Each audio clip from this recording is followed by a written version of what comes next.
Hey guys, welcome back to the channel.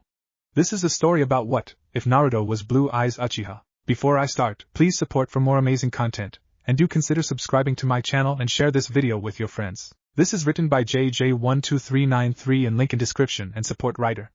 Let's start the video. Naruto, the Blue-Eyed Uchiha Chapter 1, The Birth of a Legend. The night was that of a Friday. I know that doesn't matter in a ninja village, but this night was special as hurry up and get this baby out of me. Somebody was giving birth. And yet at the same time, it was a day of destruction as a demon was attacking the village. Except this wasn't just some weak run-of-the-mill type of demon. No, this was the Kyuubi no Kitsune, the strongest demon known to man. Why was it attacking the village? That is a question no one knew, and they weren't going to ask it as it was killing every ninja that was in its range. But with tails that, with a single swing, can cause earthquakes, tsunamis, and many other natural occurring disasters, everything was in its range. In the hospital, Namikaze Uzumaki Kushina was not what you would call a patient person. She was yelling to the doctor to hurry up and deliver her baby. Come on, keep pushing, I can see the head, the doctor spoke as she helped Kushina give birth. Her husband, Namikaze Minato, was right by her side encouraging her and having his hand squeezed. Come on honey, breathe, breathe, ahhh. He yelled as his wife squeezed his hand a little too hard. The doctor had most of the infant out. Alright, give me one last big push. Congratulations Namikaze-sama, it's a handsome and healthy baby boy, she said as she let Minato cut the cord and clean the baby off before handing the baby to the tired mother. Kushina smiled down to her newborn child. Hello little one, I'm your Ka-san, welcome to life, she said softly as the infant began to cry, before she started to rock it gently to calmness. Minato-kun, what should we name him? She asked her husband, knocking him out of his stupor of finally becoming a father. Minato wrapped his arms around his wife and kid as he made a shadow clone to take their first picture as a family. We'll name him Naruto, Namikaze Uzumaki Naruto, he said, but unfortunately the moment was interrupted when an Anbu came in. The Anbu bowed as he spoke through his dragon mask. Hokage-sama, the Kyuubi is nearly at the village, you have to help us. The Anbu begged as the yondaime dismissed him with a wave of his hand. Minato then turned to his wife who had tears in her eyes. It's time, isn't it?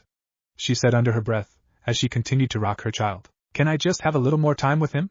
She asked, this time kissing her son all over his face. She kissed his head again as he opened his eyes and she seen his freshly blue-gray eyes. She smiled down at him as her own emerald-like eyes bled into red as her Sharingan came to life, to help memorize her son's smiling baby face. You have to understand her history first. Her grandmother on her mother's side of the family was an Uchiha, and her grandfather on her father's side of the family was a Senju. But not just any Senju, this one was Hashirama himself.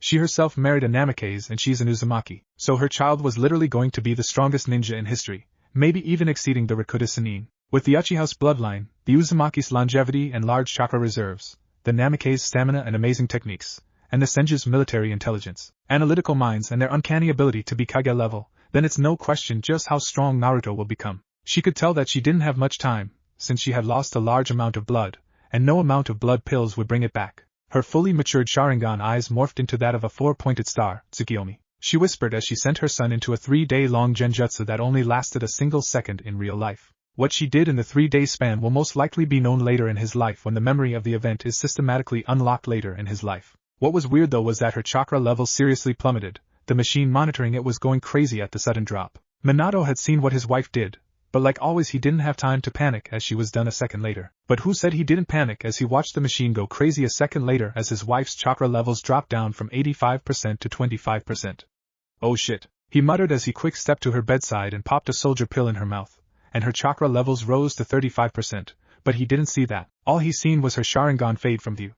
He wasn't the yondaime for nothing as he noticed a slight flux of energy enter Naruto before disappearing altogether. Ooh, I understand now, he thought as Kushina gave him one final kiss to Naruto's head and gave him to her husband, saying in a very low and raspy voice, go save the village. She said that with tears in her eyes, as they shared one final kiss knowing they weren't going to see each other in this life. Just when he stopped the kiss and left, the nurse finally entered to check on Kushina after hearing the chakra machine. Kushina gave last thought as she felt her life slip out of her body. Take that, Kyuubi. It's time for you to enter yet another Uzumaki, and after this one you'll never experience freedom ever again, she thought as she fully passed, with a smirk on her face. On the battlefield, the ninja of the village were still doing battle with the Kyuubi when the yondaime appeared on top of the Toad boss summon, Gamabunta, the chief toad. The yondaime is here, we're saved, a random jounin yelled. Another giant toad appeared. On top of this one was Jiraiya and the sandaime. This toad was Gamaken, and Jiraiya, we're even more saved, the same jounin yelled again. And though reinforcements had arrived, the Kyuubi was still doing damage to the village, and he even wounded Gamabunta in his left eye. That was seconds before the retreating shinobi witnessed a bright flash of light, and when the battlefield became clear again, they only seen Gamaken, with the sandaime and Jiraiya on his head. No Minato, Gamabunta, or even Kyuubi. It took a second for them to realize that the Kyuubi had been defeated. They expressed their immense joy at the defeat of the great Kyuubi no Kitsune. And it was all thanks to the Yondaime. And speaking of the Yondaime, hey, where's the Yondaime?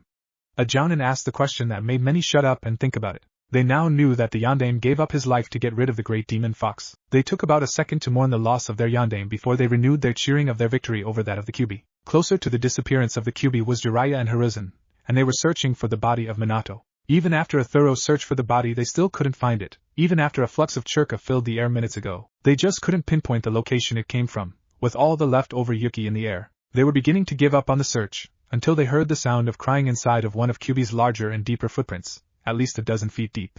We found them. An Anbu yelled to his leader. Soon Jiraiya and Hiruzen, and a squad of Anbu were at the site. The Sandaime and his student jumped into the crater and walked to the blonde pair. Minato was pale like his soul was recently taken from him, and little Naruto was still crying. Nobody knew what was happening to him. But the Sandaime took a closer look as he bent down to pick him up.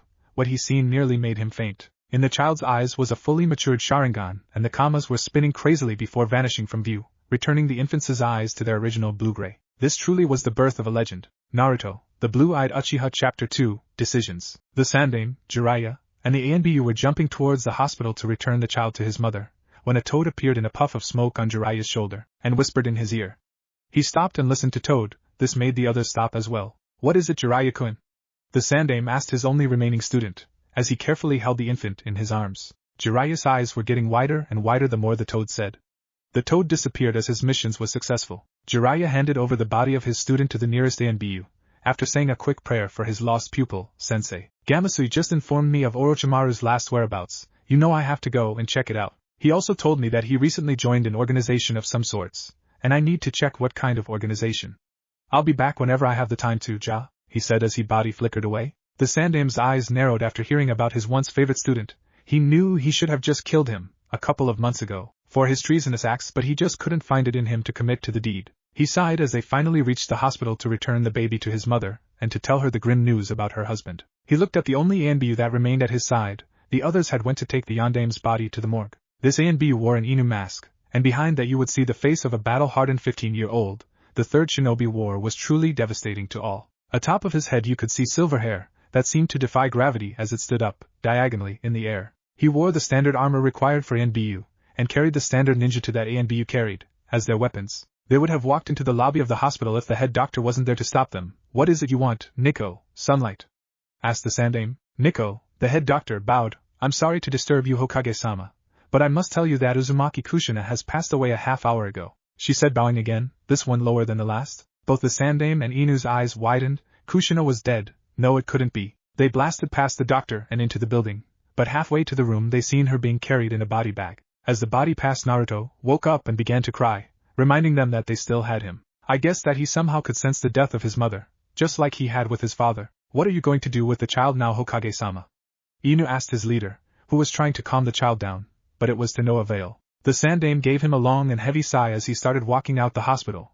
I don't know, I have to get the council together for a decision of the boy's future. 2 hours later, the Sandaime gathered the council to the meeting. He only wanted the Shinobi Council, but he had to call in the Civilian Council to talk about the reconstruction process. After talking about all of that, Shimura Danza spoke up. So are you going to finalize your decision on being reinstated for the seat of Kage? Because if not, I think that I'll do a great job on being the Godame of Konoha, he said after a moment of thinking. The others were nodding their head at the first question. Only the civies and the other elders were nodding their heads at the second statement. The Sandaime looked at the bandaged man. Yes, I reinstate myself as the Hokage, he said, causing Danza to frown.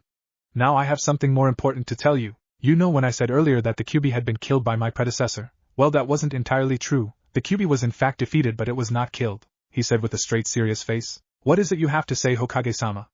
Hyuga Hayashi asked. This man was the leader of his clan just like the other members of the Shinobi Council. He was considered a genius in the uses of his clan's Dijitsu, the Byakugan. He was 34 years old, and stood at 5 feet, 7 inches. He had pale skin and the white eyes associated with his clan. Yes, what is it you have to tell us that was so important that it wasn't the first thing to talk about? Asked Uchiha Fugaku with a tone that told everyone he was irritated that the meeting had to continue. He was the leader of his own clan and also the leader of the village's police force, so we all could understand why he was acting this way. He was 35 years old and was 5 feet 3 inches. He had lightly tanned skin and black eyes that would turn red and show his clan's Dijitsu, the Sharingan. He also had a 3-year-old son he named Itachi, who was already showing that he had skills in the ninja arts. The Sandaime lightly glared at the two. Well, I would have told you if you hadn't interrupted me now. Like I was saying, the Kyuubi wasn't killed but it was sealed into a newborn baby. As he said that, Kakashi entered the room with Naruto in his arms. It took a moment for the information to register in their minds, before some of the room's occupants started yelling for the death of the baby Kyuubi. Haruno Tsukumi's banshee-like voice far surpassed that of the others as she yelled, "Hokage-sama, I beg of you, you must kill that demon. It killed my entire clan." Her voice screeched loudly, shutting everyone up, and also making Inuzuka-sama and her ninja dog cover their ears. But everybody didn't really care about the pink-haired family of banshees. Every person in that Kami-forsaken clan was just as loud as she was, even the old people. One person spoke up, "I mean no disrespect, Tsukumi, but who the fuck cares?" Mitokado Hamura asked, shocking everyone at the explicitity, as they all looked at him. "What?" he asked again. He was part of the Elder Council with Danzu and his old teammate Yudatane Koharu. Before the Sandaime could talk, laughter was heard in the room. It was loud and boisterous. It was coming from a woman. She had wild and spiky brown hair, red fang marks going down each of her cheeks, and brown eyes with a slitted pupil. Going further down you could see her jounin flak jacket and brownish shirt, hiding what I believed to be small D-cup breast. She stood at 5 feet 5 inches, and she was 23 years old. She was Inuzuka-sama, and sitting next to her was her companion Kuramaru. He was a gruff and rough-looking dog. He had an eye patch over his right eye and was tall enough to reach Sum's waist. He had a bluish coat on top of his body with a white coat for his underbody. "Man, for an old bastard, you sure can make jokes," she said, laughing more. The weak ki coming from Tsukumi wasn't affecting her in any way, but the ki coming from the Hokage made her stop laughing. She chuckled weakly as she said, "Sorry, Hokage-sama, continue please," she said, adding the please for an added measure. Sarutobi nodded at her, accepting the apology. "Now Tsukumi, I'm sorry but I can't kill this child," he said, raising his hand, stopping her retort. "I can't and won't kill this child because he has the strongest lineage this village has ever produced." "I'm sure you all remember the Uzumaki clan?" he asked the council, watching them nod their heads. "Well, this is the heir to that clan, but not only that clan, he is also the heir to the Namikaze clan," he added, watching their reactions. The room was yet again sent into an uproar, many saying liar and others saying where's the proof. It wasn't until Aburaim Shibi spoke up. "You're right, I can see the resemblance, it's as clear as day. Who else in this entire village has blonde hair like that? If you take away the whisker marks on the boy's cheeks, then you have an exact replica of the Yondaime Hokage." The man spoke, shutting up everyone with his general logic. This man stood at 5 feet 8 inches, he was 30 years old. "I'm sorry but that is all I can tell you," as he was wearing a dark gray coat and hood that took away all of his features. He also wore a pair of black shades to take away the color of his eyes. But all of this didn't make everybody respect his logic. It was because he is considered the strongest in the village thanks to clan's Kakai bugs. But even his clan's bugs didn't do squat to the Kyuubi, as it destroyed every one of the bugs most of his clan members sent at it. He lost many of his clan members tonight. "Well, nobody asked you, you freak," Tsukumi muttered under her breath. It didn't get on Shibi's nerves like many thought it would, but it did get on somebody else's. "Keep it quiet, some people are trying to sleep, this whole meeting is troublesome," the man said as he tried to attempt to go back to sleep. He was Nara Shikaku. He had black hair and a pineapple-like style, lazy brown eyes, and wore a jounin flak jacket and some kind of deer fur over it. He also wore some mesh under this with a black shirt going over that. He stood at 5 feet 7 inches and was 27 years old. Both of his teammates were on either side of him, Akimichi Chuza and Yamanaka Inoichi. Chuza was a large and kind man that was always eating. He wore some kind of armor and had a single purple squiggly thing on each of his cheeks. He was 27 years old and stood at 5 feet 6 inches. Yamanaka Inoichi was also a kind man that could be fierce when he wanted to, just like any other ninja in Konoha. He wore the regular jounin outfit and had some kind of faded blonde hair and a long ponytail. He stood at 5 feet and 11 inches, and was 27 years old. These three men made up a special group called Inoshikacho. They were put together in the Second Shinobi War, and were made famous with their impressive teamwork. "Everything to you is troublesome, Shikaku," both Chuza and Inoichi said. The Hokage cleared his throat to get the attention on him again. "Well, if all of you are done interrupting this meeting, I would like to continue now. Where was I?" he asked himself. "Oh, that's right, why I couldn't or wouldn't kill the child, not only because it is the heir to both the Uzumaki and Namikaze clans, but there's one other thing that I suspect each and every one of you will be surprised by, none more than you, Fugaku," he said, looking at the Uchiha clan head. This made the Uchiha confused as he didn't know anything that could really surprise him. "What is it, Hokage-sama?"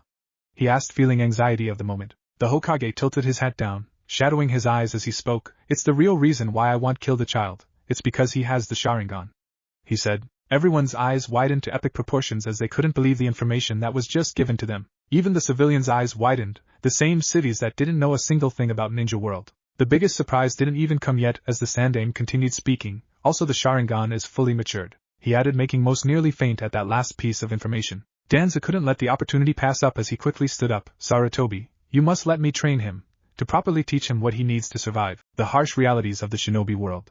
Under my tutelage he'll soon become the strongest in the village, maybe even the whole elemental nations, and he'll be loyal to this village," he said with his power-hungry voice. "No, Hokage-sama, you can't have him train Naruto-san. He'll make Naruto-san loyal to only him. Since he does have the Sharingan, that means that he is an uchiha, and thus should be trained by my clan and live in my compound." Fugaku spoke in a strong voice as he too stood up to his feet. Before the Hokage could give his answer, he was interrupted again. "Pardon my interruptions, Hokage-sama, but if I may ask, how exactly did the child gain a fully matured Sharingan in the first place?"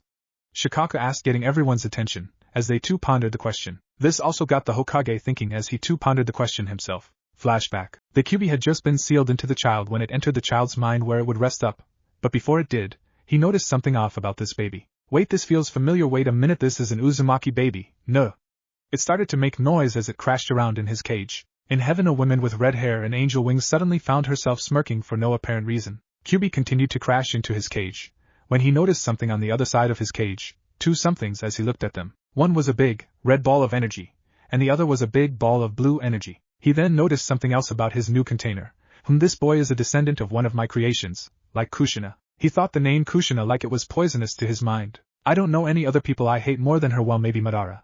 But he's burning in hell, so he doesn't count. Well, with this child I'll set my mistakes straight, and have him kill the ones I want," he thought as he made his chakra move quickly and release both of the energy balls, causing them to spread around the boy's chakra system, enlarging his chakra coils and making the child cry at the act. "Shut up, Brad, it's getting noisy in here, I can't concentrate." He spoke to nothing, as he made his chakra hurry up, before the seal could finalize itself and shut off his chakra. He used his chakra to try and release the restrictions to the boy's Sharingan, being the creator gave him the ability to do just that. As he finished, a luminescent eye appeared in front of him, showing different forms of the Manjiki Sharingan, before it rested on the same four-pointed star Kushina had. It went through the regular Sharingan forms before it rested on the three-spinning Kama form, and then disappearing altogether. He marveled at his work, before making himself comfortable and falling into a deep sleep awaiting the time when he finally meets his container face to face in the future. End flashback. The Hokage shrugged his shoulders, not knowing the answer. I guess that having the Kyuubi shoved his gut made his bloodlines unlock themselves, automatically. He said, not knowing he was half right. "So if you can't kill it, what are you going to do with the boy?" Yudetane Kohara asked. She was an old woman that was on a genin team with Hamura and Hiruzen. They all were taught under Tobarama, the Nidaime of Hokage. "What I'm going to do, Koharu, is my own decision. This meeting is over, you're all dismissed, leave my sights," he said, putting his head in one hand and waved the council away with his other. "Finally!" yelled Shikaku as he literally ran out of the room. He teammates chuckled lowly. "I wonder when he'll remember about his wife waiting at home for him?" Chuz asked. Soon the room was empty, and we see the Hokage in his office with Inu, who took off his mask, to show him wearing another mask underneath it. But now with his mask off we can call him Hataki Kakashi, or the copycat ninja. "So Hokage-sama, what are you going to do with Naruto-kun? You know I could take him in as my son, if what you're saying is true, about him being sensei's kid," he said, handing the child over to his leader. Sarutobi shook his head. "No, Kakashi, I still need you in Anbu. The child will go live with the Uchihas. But don't worry about that, he will also join my Anbu forces," he said, holding up his hand, seeing Kakashi about to disagree with him. "It's my decision, and plus after releasing all of that information about the child's heritage, I fear that IWA will try to abduct him, sometime in the future. It's for his own safety, he must live in the darkness to keep others safe. I'll release him to the Uchihas when I deem him strong enough to protect himself from most jounins." The Kakashi was surprised at this. "Really, Hokage-sama? Who do you know that can do that in the village?" Kakashi asked. The Sandaime looked at him like he was stupid. "Well, I don't know, maybe me," he said sarcastically, making Kakashi's eyes widen a little. "I mean, come on, how hard can it be?" he asked, looking at the child on his desk. He had no idea what he was getting himself into this time. Naruto, the Blue-Eyed Uchiha Chapter 3, Unexpected Results and Welcomes. Hokage's personal training ground. Right now we see little Naruto and Sarutobi sparring in the training ground behind the Hokage Tower. And even with the Hokage's knowledge of the shinobi arts, he was stumped, and still is, for the past 6 years while training this boy. He couldn't believe the kid. As soon as he learned to walk, he was training, absorbing all kinds of information like a sponge. And he was still learning everything he threw at him. It was getting frustrated finding things to teach the boy. He knew all E, D, C, and B rank jutsus in the village already. Okay, he was exaggerating, he didn't know all of the jutsus for those ranks, but he knew most of them, and of all elements too. Let's not forget about taijutsu either. Since he was very old, he called his village's taijutsu expert Mado Guy, a truly weird individual, but was faster and physically stronger than all in the village, without the use chakra. So even his student Tsunade would get beaten by this guy in a straight-up taijutsu fight. He was around 24 years old, and wore the most hideous green spandex suit in the whole elemental nations, most like the whole world. But it had its purpose in getting rid of the air resistance when he was moving, making him even faster. Well, like he was saying, Guy began to teach young Naruto. He was a little against it as his training really pushes the muscles to their limit, and then when the warm-up was over, the real training began.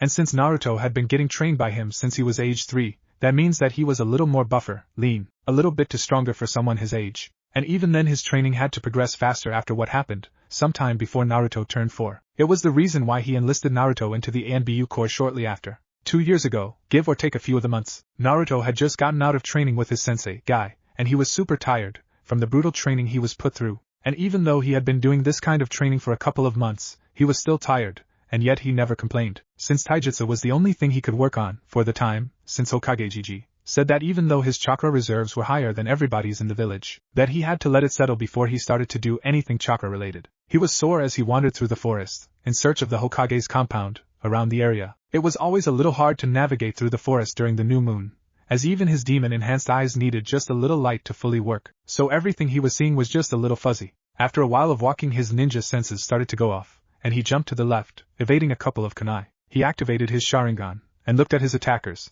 And even though Gigi told him not to do anything chakra-related, it was just second nature for him to activate his Sharingan. In front of him were 5 Anbu, or they looked like Anbu. He did notice the scent of wet soil and magnesium, a common element in Tsuchi no Kuni, so that meant they were ninja from a Wagakure. Gigi had warned him of that village. He said information, no matter how important to a village, will somehow end up being leaked outside a village. That was something he told him when he first began his studies. He also told him, because you hold the QB and the public knows this, they will try to do things to take their anger out on you. Even if they have to give up the heir to important clans of the village, vengeance and revenge, it's very important not to have these emotions corrupt your mind. You understand, Naruto-kun? He had asked him. Well, look at what we have here. It looks like the son of the great Kiroi no Senku is all alone, and with no one to protect him. Ah, come on guys, let's take care of him for a while.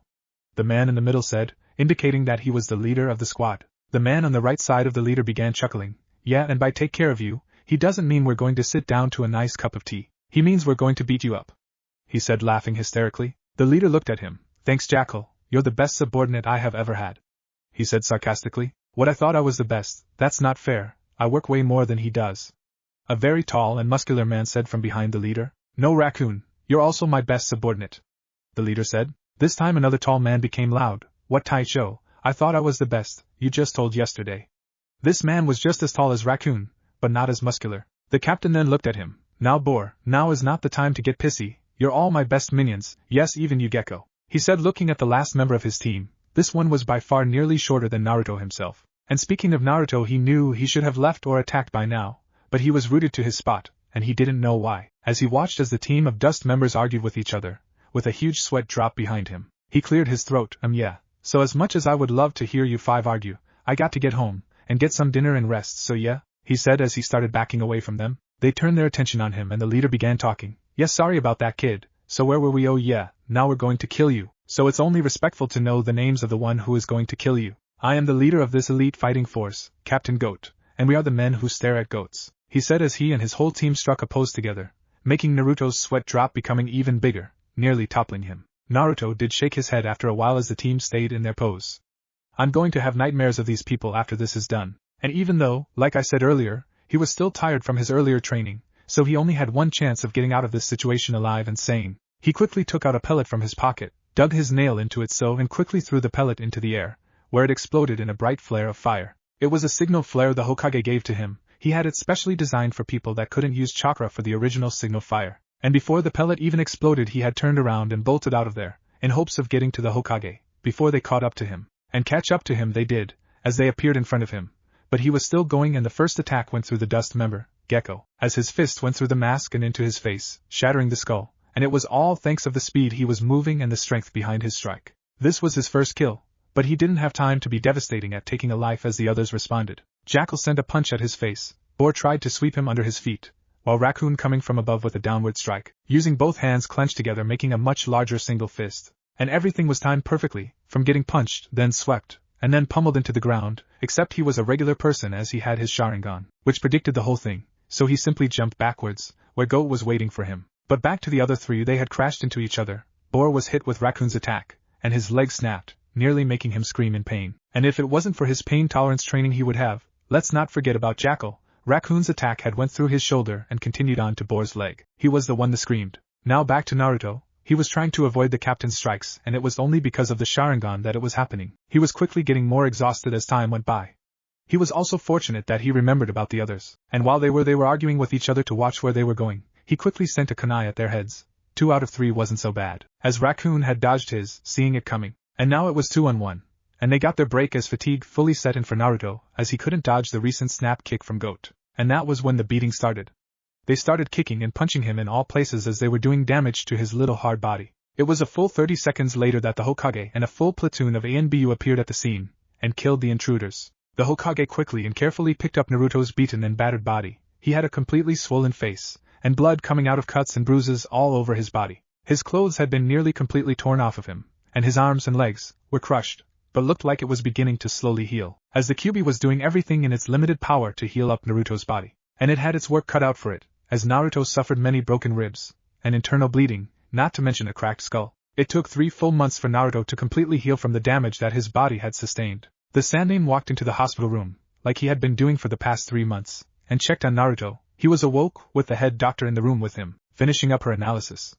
Well Naruto, it looks like you're completely healed, and healthy. Now remember, no training for another month to let your muscles finish healing, she said, knowing that he was being trained by the Hokage himself, and was pretty strong even now. Naruto grinned. Thank you, Ka-chan, he said happily as he hugged his mother figure. She had helped him these past 3 months with so much, like his first kill problem. That first month was hard on his mind, as he wished he wouldn't survive his injuries. But Nico-chan helped him with everything, telling him that he shouldn't even be training or fighting so early in his life. He was only 3 for Kami's sakes. But she soon started to understand that without his training he never would have known how to signal help and fight off the enemy until help arrived. They finally noticed the Hokage in the room. Oh Hokage-sama, when did you get here?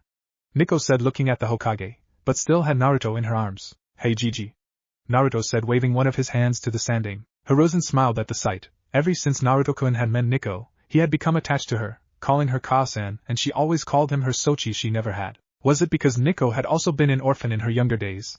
Or was it her womanly charms? Oh, I've been here for a while now. Can I have a moment with Naruto alone, please? He asked the woman, who nodded and walked out of the room. Naruto, I've been thinking about what happened 3 months ago, and I came to the decision to put you in the Anbu Corps. You will be seriously trained and groomed to become a fully fledged Anbu in time. This means that I'm going to up your training. I have no doubts that in the beginning you'll start to curse my name, but soon, you'll start to see the results of your training. And then after giving you a simulated mission, we'll see if you'll be capable to finally become an Anbu. So what do you say? Would you like to become stronger? Sarutobi said as his eyes burned with fire at the end of his speech. Naruto just smirked, and jumped out of bed. Did you really have to ask that, Aji-san? I'm not going to have my ass handed to me after what happened. No more, I say. Next time they won't even have a chance to apologize to me, they'll already be dead, Naruto said with his eyes burning at the end of his speech. And plus hospital food sucks, he added, ruining the moment, and making the Hokage laugh. And flashback. And now after all that training, he was as strong as his elite jounin, so he may have went a little overboard with the training, but it had to be done. On the day of his simulated Anbu-like mission he passed with flying colors, and even when his teammates were captured, and he had that decision to either save them or complete the mission, he didn't panic, and did both, using the forbidden jutsu, the shadow clone technique. He was able to have them complete the mission, which was to blow up a bridge, to prevent enemy troops from crossing over, while his shadow clones stealthily stormed the place where his teammates were captured, and saved them, and they all went home. Mission accomplished. Later that day, Sarutobi told him that the mission he had done was one his father had done with his team. Rin was the one captured, and Kakashi and Obito had that decision of completing the mission or saving a comrade, and the end result wasn't pretty as Obito later lost his life. Kakashi became more secluded, and Rin, well, not even he knew where she went. He then told him about Kakashi's father, and how he had a similar dilemma, and he saved his comrades, other than finishing his mission, and was ridiculed because of it, which led him to take his own life.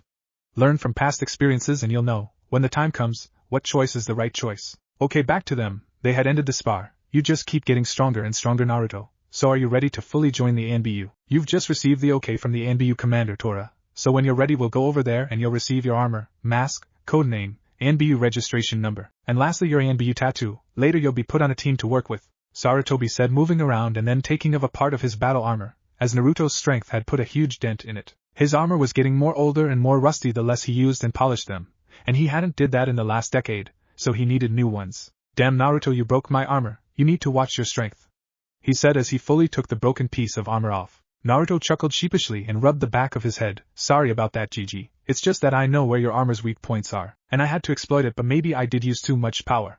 He said, getting into his thinking pose, which was to rub his chin and narrow his eyes a little. So Aji-san, can we go to HQ now? I don't want to keep the Sotecho waiting, now do we? He said after a while of thinking. The Hokage smirked. I thought you'd never ask. He said as he grabbed Naruto's shoulder, and a body flickered away. Later they appeared in front of a rundown old building that was a part of Konoha that was destroyed by the Kyuubi years ago. The commander felt that it was a great idea to put headquarters here in the place that no person will go ever again. So they closed it off, built a giant wall around it, and then a wall to protect that the HQ, and yet they only use one building, kind of a waste of space if you asked Naruto. The Hokage opened the door, and they met darkness. After walking in that darkness for what felt like hours, but was only a couple of minutes, Sarutobi opened another door, and then they entered the real HQ, after going down the elevator that was in the previous room. It was there that they felt more eyes on them. There were Anbu everywhere in the large and spacious room, some with their masks on and some without. The ones without were people he most likely already seen, so they wasn't worrying about putting their mask back on, because if what they heard was true then the kid will join them in secrecy pretty soon. They entered another room, where someone was waiting for them. It wasn't the commander, just someone else, Yasagi, if what he could make out of the person's mask. Alright, we already had your measurements, so here goes your armor you'll wear whenever you've done your Anbu mask. The woman said as she gave Naruto his armor. Naruto then went to a changing room, and changed into his armor. It was deep black colored, a nice color if you asked him, must have been specially made by the Hokage, since the others he had seen had something look like light gray. He walked out in his armor, and the Sandaime nodded his head in approval. I knew black was going to be a good color for you, he said as he handed him something else. Here, this is what you'll wear when you're undercover and what not, he said as he handed him a black cloak. Naruto nodded and put it on over his armor, and kept the hood off. After that Sarutobi and Naruto entered another room. This one was completely dark, save for a couple of spotlights, showing dozens of masks behind protective glass. Naruto knew what he had to do, so he walked around, looking for a mask that would fit his personality, and he saw the perfect one. It was a kitsune mask, and he picked it. An Anbu appeared out of nowhere, wearing an Sara mask. So you picked the kitsune mask. Did you know that this mask has not been picked ever since the Kyuubi attack, and the only one that had it later killed himself, because he was representing such a monster? He asked the boy. Don't answer that, of course you don't know, she said after seeing Naruto's confused face, and got the mask for him. And Naruto put it on, making it stick with chakra. He was also getting the feel for it, like checking the weight it had, and if he could see clearly through it. He liked what he was seeing, as he activated his Sharingan for a quick second to check with it. He deactivated it, and took off the mask and put it slanted on his head and nodded to the man. The Hiruzen then spoke from behind him. Okay Naruto, your Anbu registration number will now be 01T857996.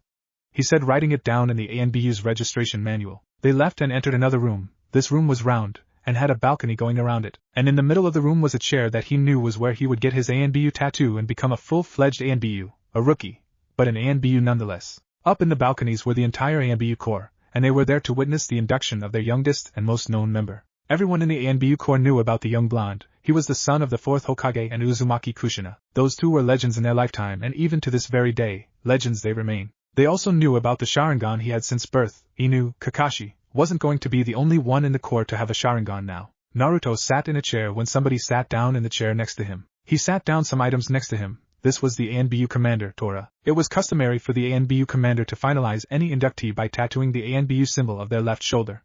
Give me your arm, boy, he said in a stern voice. Naruto held out his left arm, and Tora took some blood from it, and put Naruto's blood in the bucket of ink and mixed it around. The wound then closed up, with a little vapor coming off of it. After properly mixing the blood with the ink, he held it up to Naruto's hand. Put some of your chakra in the ink, he said again, as Naruto did as he was told. He watched as his chakra fused with the ink, and yet the man kept the bucket up to his hand. Now add some of the Kyuubi's chakra in there, he said, and Naruto struggled, but accomplished the task of adding Kyuubi's chakra into the bucket, and watched as the ink bubbled for a while before it settled. The man nodded and proceeded to give him a tattoo of the Anbu symbol. Naruto didn't scream or wince at the pain, because somewhere in his subconscious he knew that this was a test to check his pain tolerance, and if he couldn't handle it then the tattoo wouldn't get complete, and he'll be kicked out of the Anbu before he could even start. The man finished the tat, and stood up. Congratulations, you are now Anbu, the man said with his gruff and stern voice gone. It was replaced with a deep and yet easygoing voice. He began to speak louder, as he was talking to the whole Corps now.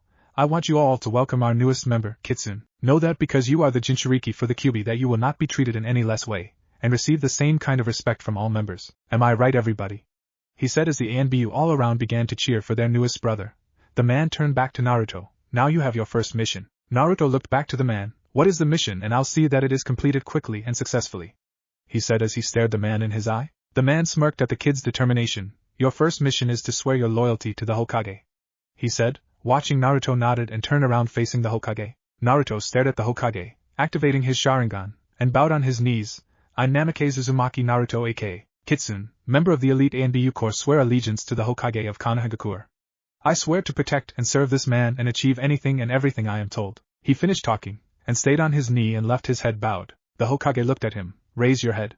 He spoke in a commanding voice, and watched as Naruto did as he was told. He then took out a scroll and unsealed the 4 swords, a katana, no dachi, kodachi, and a ninjutsu. He laid them on the floor and said a simple phrase, choose wisely.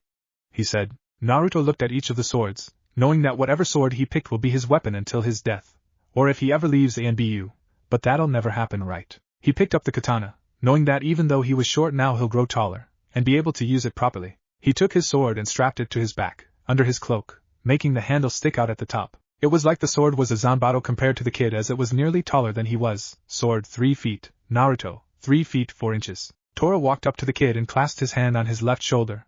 I would like to personally welcome you to what we jokingly call the Brotherhood, the man said as he and the rest of the Anbu all laughed heartily at the joke. It didn't take Naruto a long time before he too started laughing. A week later, Naruto and Sarutobi were walking to the latter's office after their afternoon training. They entered to see Uchiha Fugaku, and he was sitting at his desk waiting for them. Oh hey Fugaku-san, is it time already?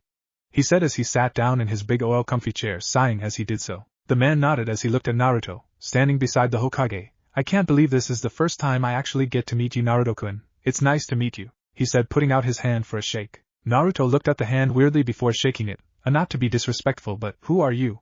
He said, causing Fugaku to laugh a little. The Hokage looked at Naruto. This is the man I was telling you about just now. This is Uchiha Fugaku. He is adopting you into his family, the Uchiha clan. Their compound is where you will now be staying, and trained. No buts, we talked about this also. Since you were born with the Sharingan, this man feels that you should live with others that have the Sharingan, and they will teach you how to use your Sharingan properly, he said, holding up his hand to prevent Naruto from saying but Gigi, I already know how to use my Sharingan properly, he said, activating his Sharingan and making it spin very quickly. Fine, he said as the Hokage didn't budge in his decision. He turned to Fugaku. So do I have to call you Two-san or something? He asked the man, making him laugh again and shake his head. No, my boy, you don't need to call me your father, but you will be staying in the same house as my family, though my wife will love it if you called her Ka-san, he said as the Sandaime finally gathered the papers he was looking for and gave them to Fugaku for signing and jotted down his final approving. Naruto's new name was Namikaze Uzumaki Uchiha Naruto, and he had a new home to go to. After Naruto also signed his name, the one before and the one after, he left with Fugaku. They walked through the village, many looking at them curiously, because they wanted to know why the demon was walking with the Uchiha clan head. They seen them enter the Uchiha compound and came to the conclusion that the demon was adopted into one of the most prestigious clans of the village, meaning that they better had changed their minds on him, or suffer the wrath of the Uchiha. Naruto had only been in public a couple of times in his short 6 years of life, and out of all those times he liked this one better. The other times, he would always be glared at, even if he was with the Hokage of the village, and even if he was the son of the Yondaime, though he didn't think they knew that detail, just the demon part. He couldn't help but smirk at the look on their faces after seeing him walk with the head Uchiha. Maybe being with this family won't be so bad after all, he thought as he watched the man nod to the passing Uchiha, and some of the girls giggling at him. He guessed that they loved the color of his eyes. Blue-gray is the best of them all, it's like a cloudy sky. They soon walked up to his new home. When they entered they seen 2 boys talking about the training that the eldest promised to put the youngest through. A woman came from the kitchen, with an apron over her dress.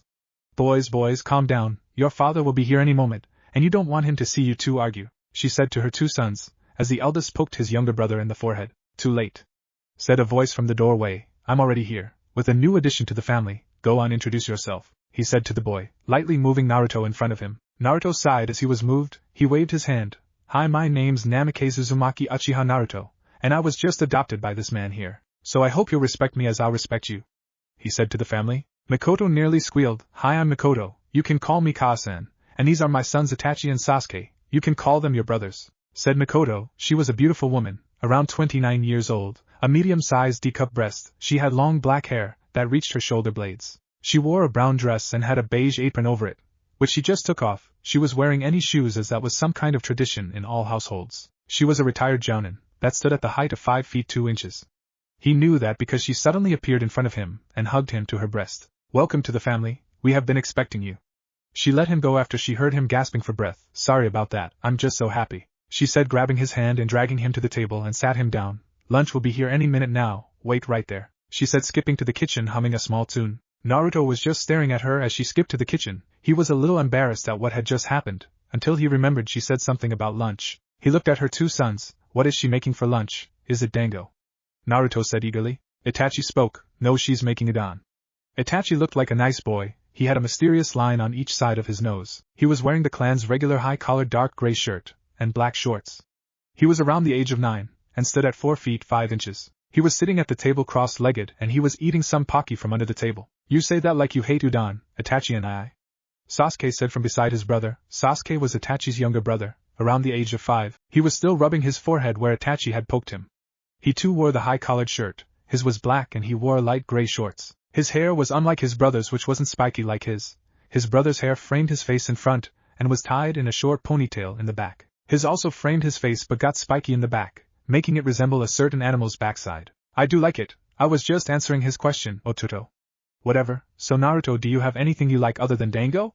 He asked him, curious about his new family member. Naruto went into his thinking pose. Well, I like many other things. They're just too many to tell you, but I do hate salted octopus. It tastes weird to me. If you leave the salt out of it, then I'll gladly eat it, he said as Mikoto came out of the kitchen, with a bowl of udon in each hand, and one balanced on her head. Mikoto-san, he started to say when she glared dangerously at him. Ka-san, I'll be glad to help if you want me to, he said, pointing to the bowl on her head. Ah, that's so nice of you. Too bad none of my other kids have manners like you do, she said, letting him get the bowl from her head. Just for that you can get seconds whenever you like, she said, smiling at him. The other boys in the room yelled, What? I do have manners. I just didn't know you'll come out of the kitchen carrying all the bowls, they said at the same time. She just said, excuses. Naruto rubbed the back of his head sheepishly. Ah, that's nothing. Teaching me manners was the first thing Gigi taught me, he said, chuckling nervously, as both of the boys glared at him. They all sat down and ate after Mikoto called Fugaku from his study to join them in having lunch. All of them were chuckling and enjoying each other's company as Naruto thought. This isn't so bad, this family is nice to be with, and plus I'd better enjoy myself while I'm with them because I'm going to have to do some missions pretty soon. I can feel it in my bones, he thought as he finished his udon. Later that night, he knew that he'll have to do a mission soon, as an Anbu wearing a Inu mask appeared in the room he got from Mikoto. It was a nice and clean room. He got up and unsealed his Anbu attire from his colorless seal located on the back of his right hand. He got dressed and donned his kitsune mask, and they soon left the compound towards the village's eastern gates. Not knowing that Itachi seen them leave through his bedroom window, they reached the gate and met up with two other Anbu members, one wearing a Nico mask and the other wearing an Hibi mask. They both had their Anbu tattoos on their right shoulder showing that they were females. We're here, I had to get him, for his first real mission, Inu said from behind his mask. Well, at least you're here now, let's get started. The mission isn't going to finish itself, Hibi said. She had purple hair, and pupil-less brown eyes. She stood at 5 feet 3 inches and had light gray armor, under her black cloak. You're so impatient, why don't you just calm down?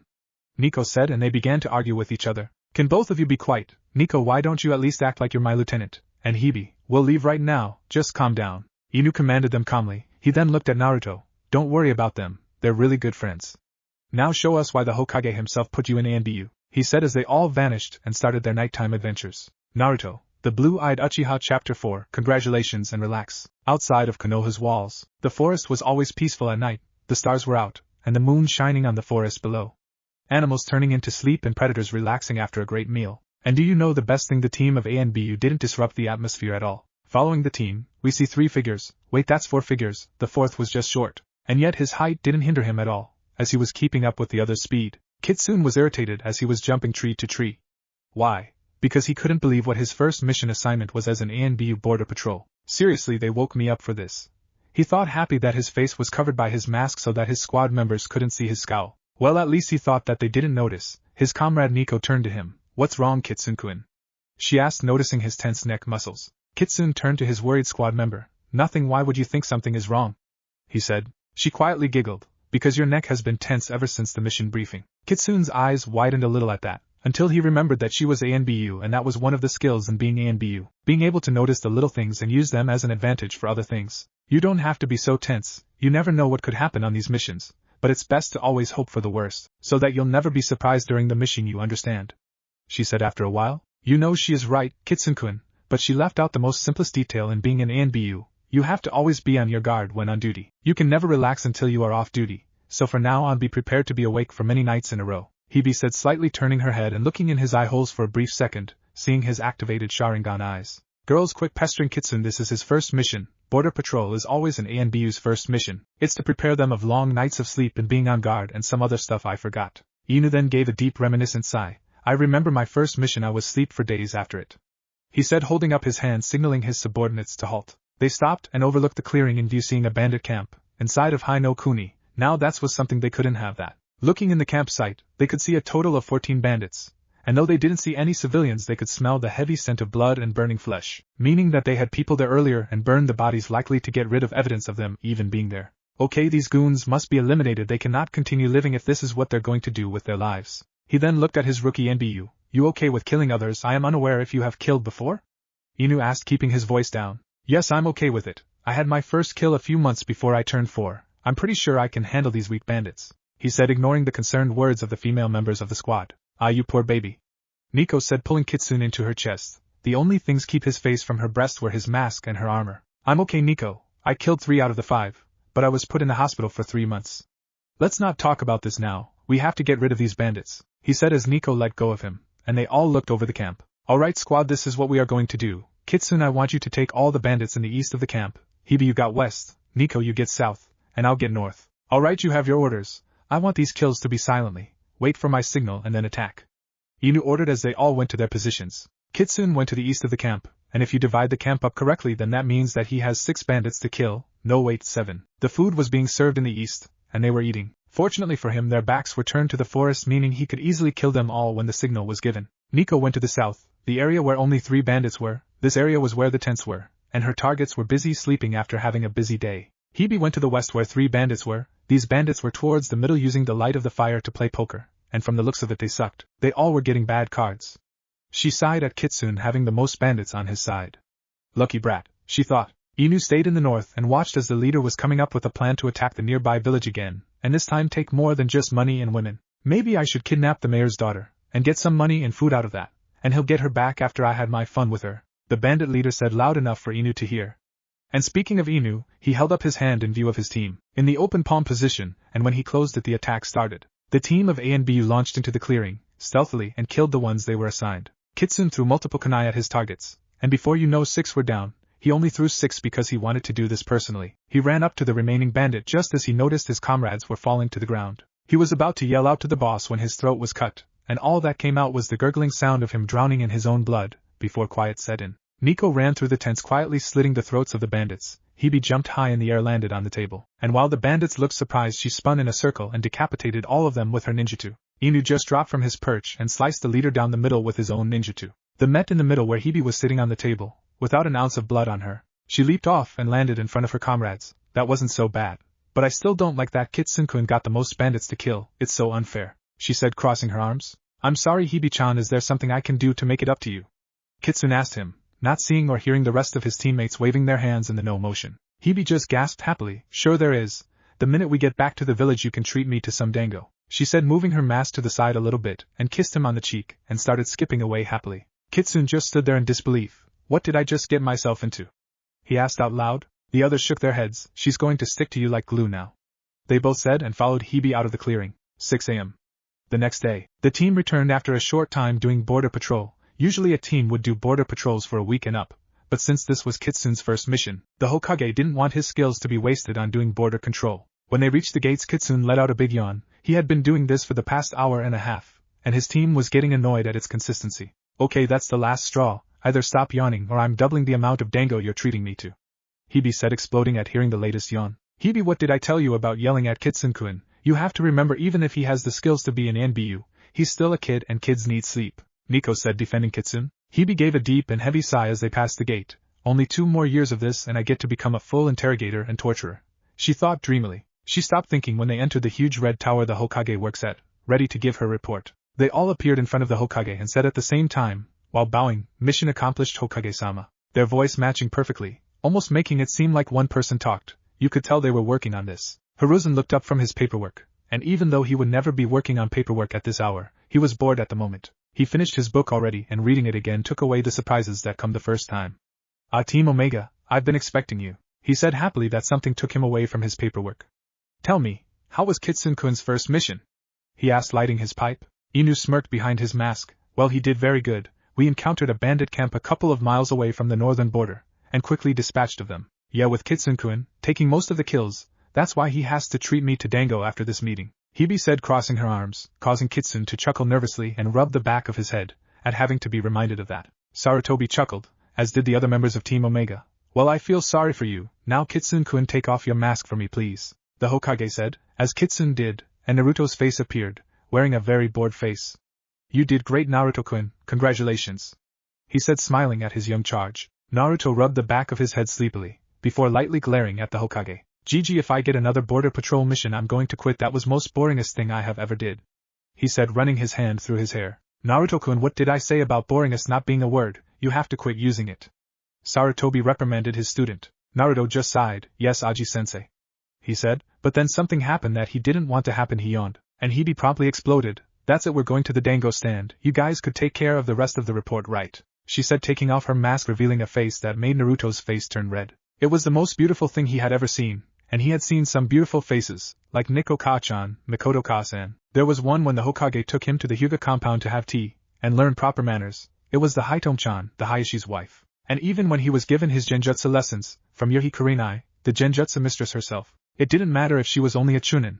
With the genjutsu she knew she could probably take on some of the most strongest, weak-minded shinobi in the elemental nations. She had eyes that were similar to his Sharingan, and they had the same hypnotizing ability. You could really just get lost looking into her eyes. Of course, you would think that just because he's only 6, that he wouldn't know what he's talking about. I only have this to say, age isn't nothing but a number. Now maturity is what he is looking for, and Hebe's revealed face showed a whole lot of maturity. Everybody was staring at Naruto, who was staring at Hebe. He had been doing this for the past minute or so, and it has been creeping Hebe out. "A kid, you there, hello?" she said, snapping her fingers in front of his face. Only then did Naruto get out of his trance. "Hawa, oh sorry," he said, rubbing his head in embarrassment. He didn't have any more time, as Hebe put her mask back on and started dragging him to the window before body flickering out, and to HQ to change their clothes before going to the dango stand. 5 minutes later, Naruto walked out of his room in HQ, and waited in front of Hebe's room, waiting for her to finish changing so he could get this over with. He didn't like giving up his dango for someone else's sake. But when Hebe walked out introducing herself as Mitarashi Enko, he said out loud, "But for you I will make an exception." She made a face that showed her confusion before perking up. "Well, come on, let's go get me some dango," she said, grabbing his hand and dragging him outside HQ, before body flickering out, and appearing in a nearby alley. There were barely anybody outside, and the ones outside were only opening their stores and getting ready for their day with a morning walk or run. As Guy stopped in front of them, "Naruto-kun, my youthful student, how's the life treating you? I bet it's pretty youthful, am I right?" he asked. "So how about we get some morning training done? Enko-san, you can join too," he said, grabbing both of their hands and sped off into the distance. 5 hours later, Enko and Naruto slumped their way into the dango stand at 11 a.m. When they walked in, they seen a girl with familiar purple hair and Kurenai, eating dango. "Oh, here they are, Nai-chan," the purple-haired girl said. Enko perked up a little at seeing her friends, and walked over there, and Naruto followed, yawning as he sat down. Enko let it slide as she too yawned, after seeing him do it. "I'm never training with Guy ever again," Enko said, taking one of the dango skewers off the plate in the middle of the table. Naruto looked at her sleepily. Enko-chan, at least you finished the warm-up. That's great. Not many people can say that trained with Guy-sensei and passed the warm-up," Naruto said, proudly letting out another yawn. "Waitress, can I have a cup of coffee, please?" he asked. She looked at him funny. "Kid, we don't serve coffee to minors," she said, walking away. Naruto sighed. He called her over again. "Waitress, can I please have a cup of coffee?"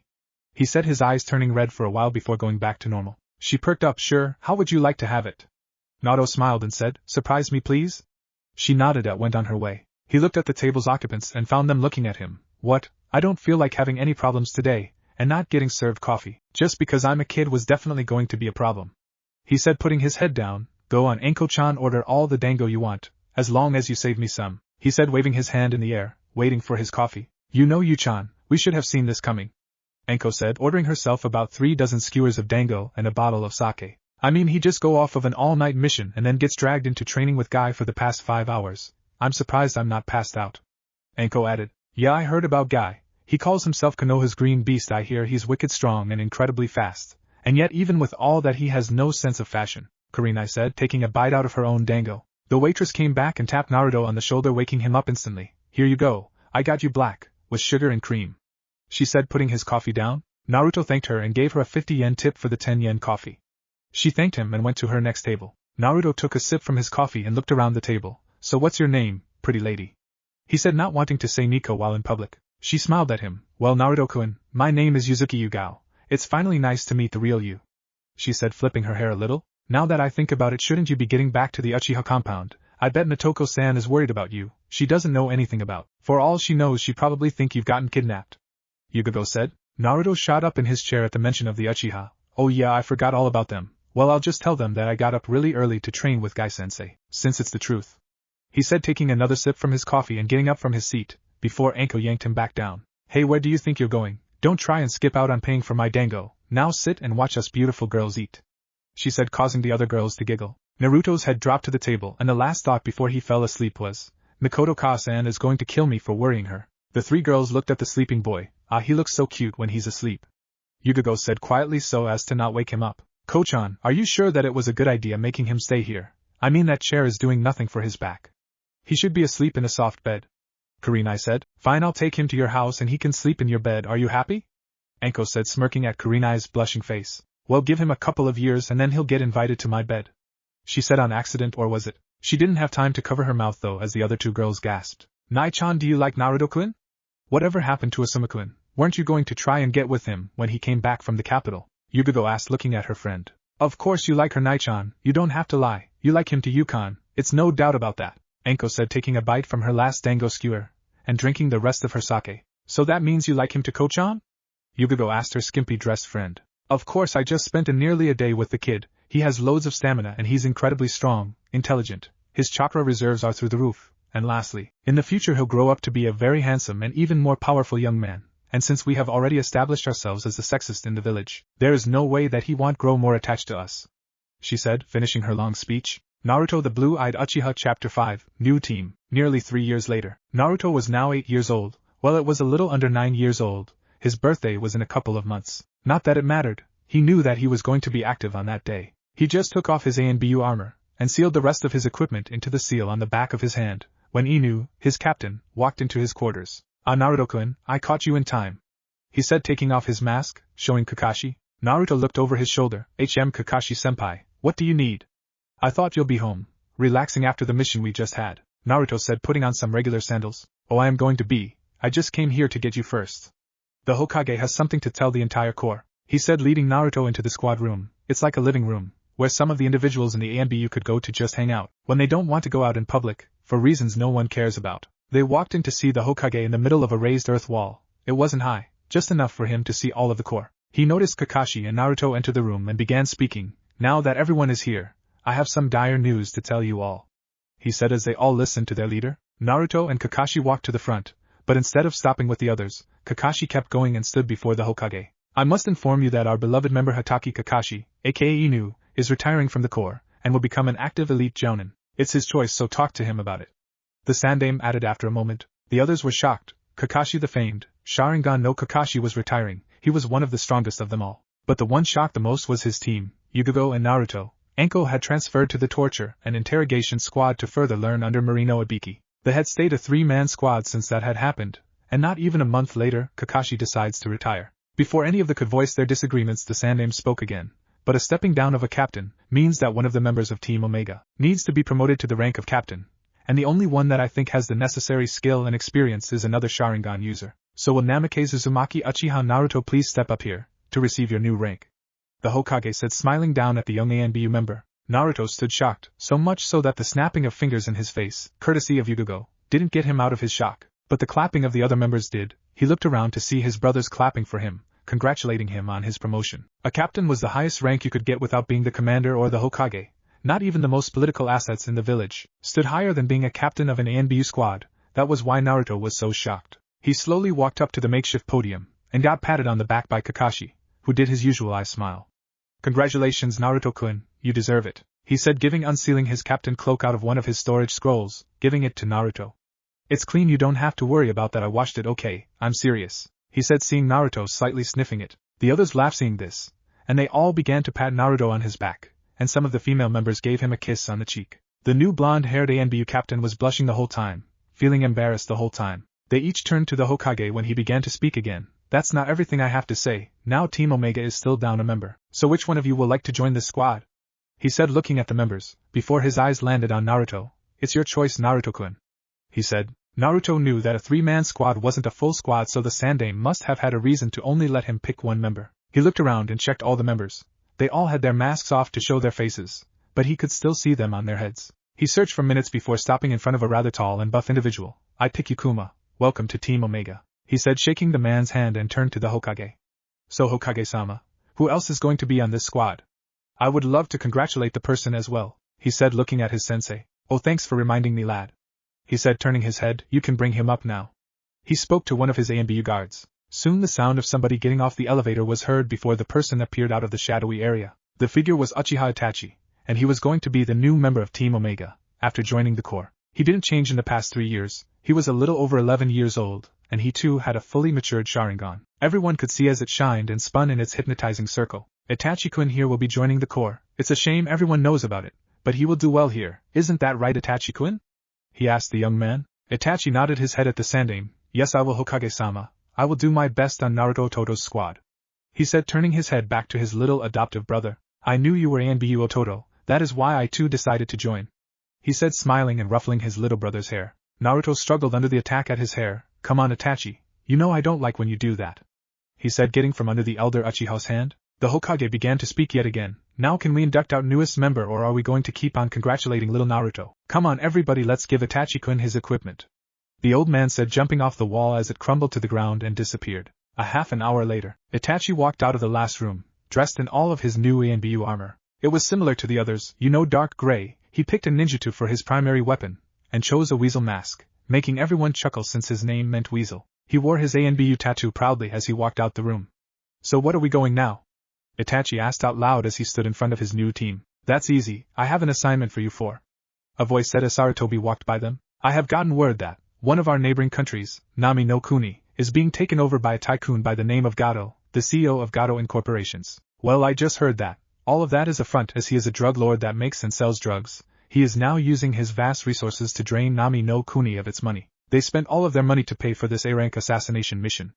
I want this to be an in-and-out job, am I clear?" He spoke to them, and they saluted the man, yelling, "Hi, Hokage-sama," and leaving HQ to start their mission. Naruto donned his new Anbu captain cloak, after properly making sure it was clean. It was a little after 4 o'clock, so many people could see them on top of the eastern gate. "You're very lucky, you know that, Itachi," Kitsune said in his full Anbu armor. He was a little annoyed. He had just gotten off of a mission, but it wasn't the first time that this has happened. "Why do you say that, Kitsune Taicho?"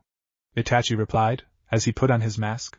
Kuma answered before his captain could, "Because from what I know, Taicho's first mission was border patrol," he said, chuckling with the others. "Silence, now in formation. I'll be in the front, Itachi you're in the back, Nico on the right, and Kuma on the left. Even though this is supposed to be an in-and-out job doesn't mean that we can't get ambushed on the way, so Itachi, keep your eyes peeled and keep your senses up," he ordered everyone as they stood at attention and got into formation. Soon they became blurs as they ran through the forest.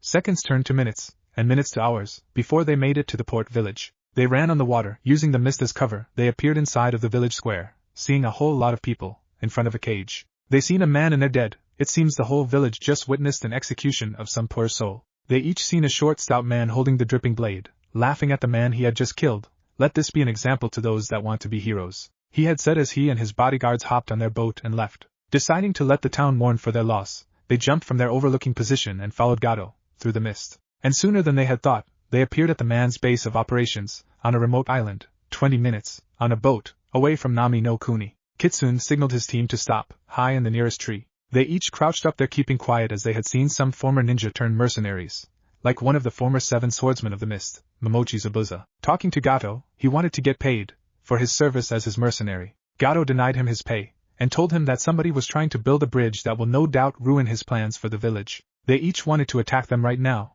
but knew that they had to do it when the short man was alone. Kitsune turned to Kuma. "Okay, Kuma, I want you to shadow Zabuza and his protege, and make sure they don't get in the way of the mission. If you must knock him out, we can most likely get some information out of him about Kiri," he told him, as the tall man nodded and disappeared. Kitsune then turned to Nico. "Nico, I want you to find a safe way inside of the building. If you must kill a couple of mercenaries to make the area safe, please do so," he told her as she nodded and vanished from her spot. "Wait about me, Taicho," Itachi asked Kitsune. Kitsune turned to the newest Anbu. "Well, Itachi, we're going to find our own way inside the building," Kitsune said as he used some chakra to his feet and launched himself on top of the building, with Itachi following shortly. He then flared a small amount of his chakra, and Nico appeared in front of them.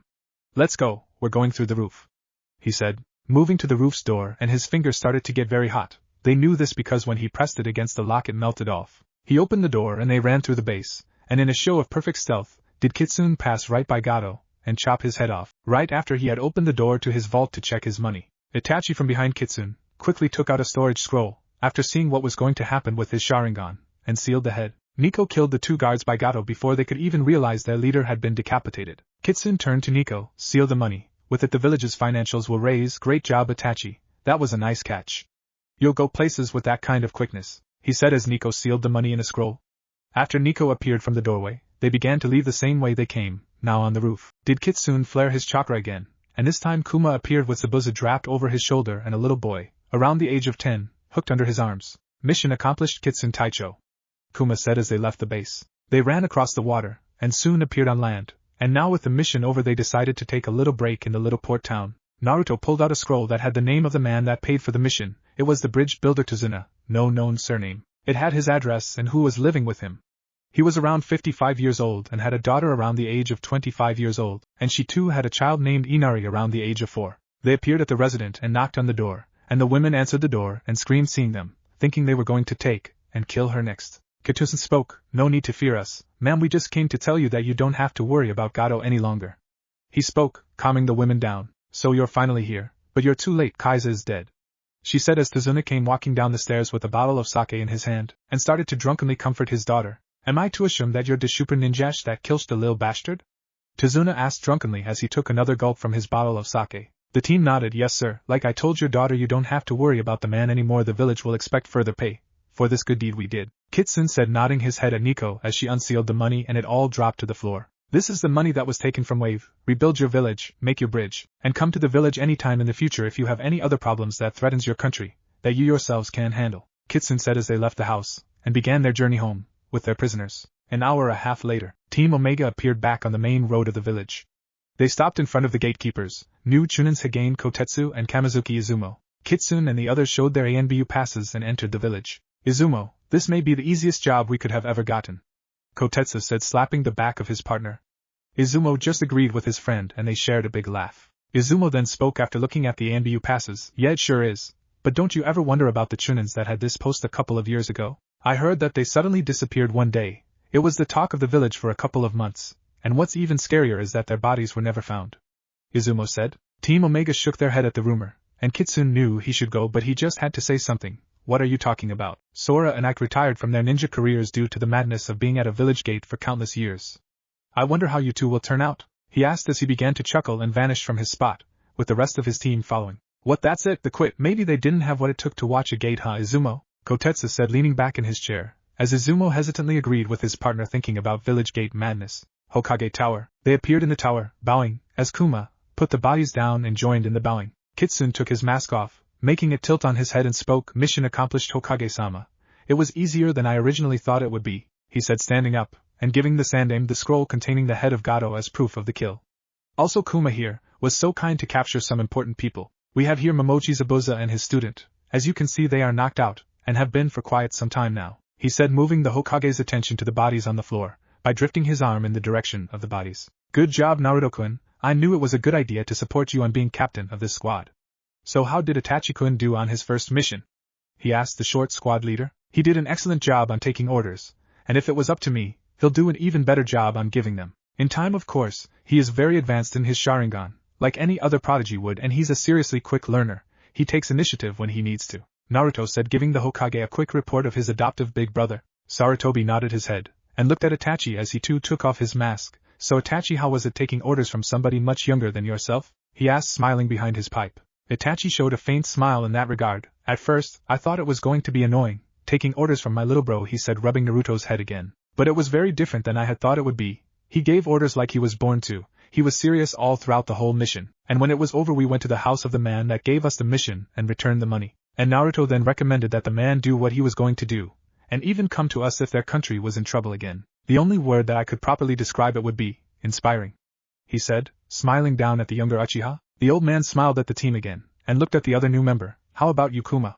he asked the large, buff man. The man kept his mask on, since Itachi and Naruto were the only ones known as being in the Anbu Corps, not by other villagers, but by the council. It was the same as Itachi's, except I knew his reputation in the Corps. He's at the power of Hatake Kakashi, and he's only going to get stronger. He's not at the level of his father, but in time he'll get there.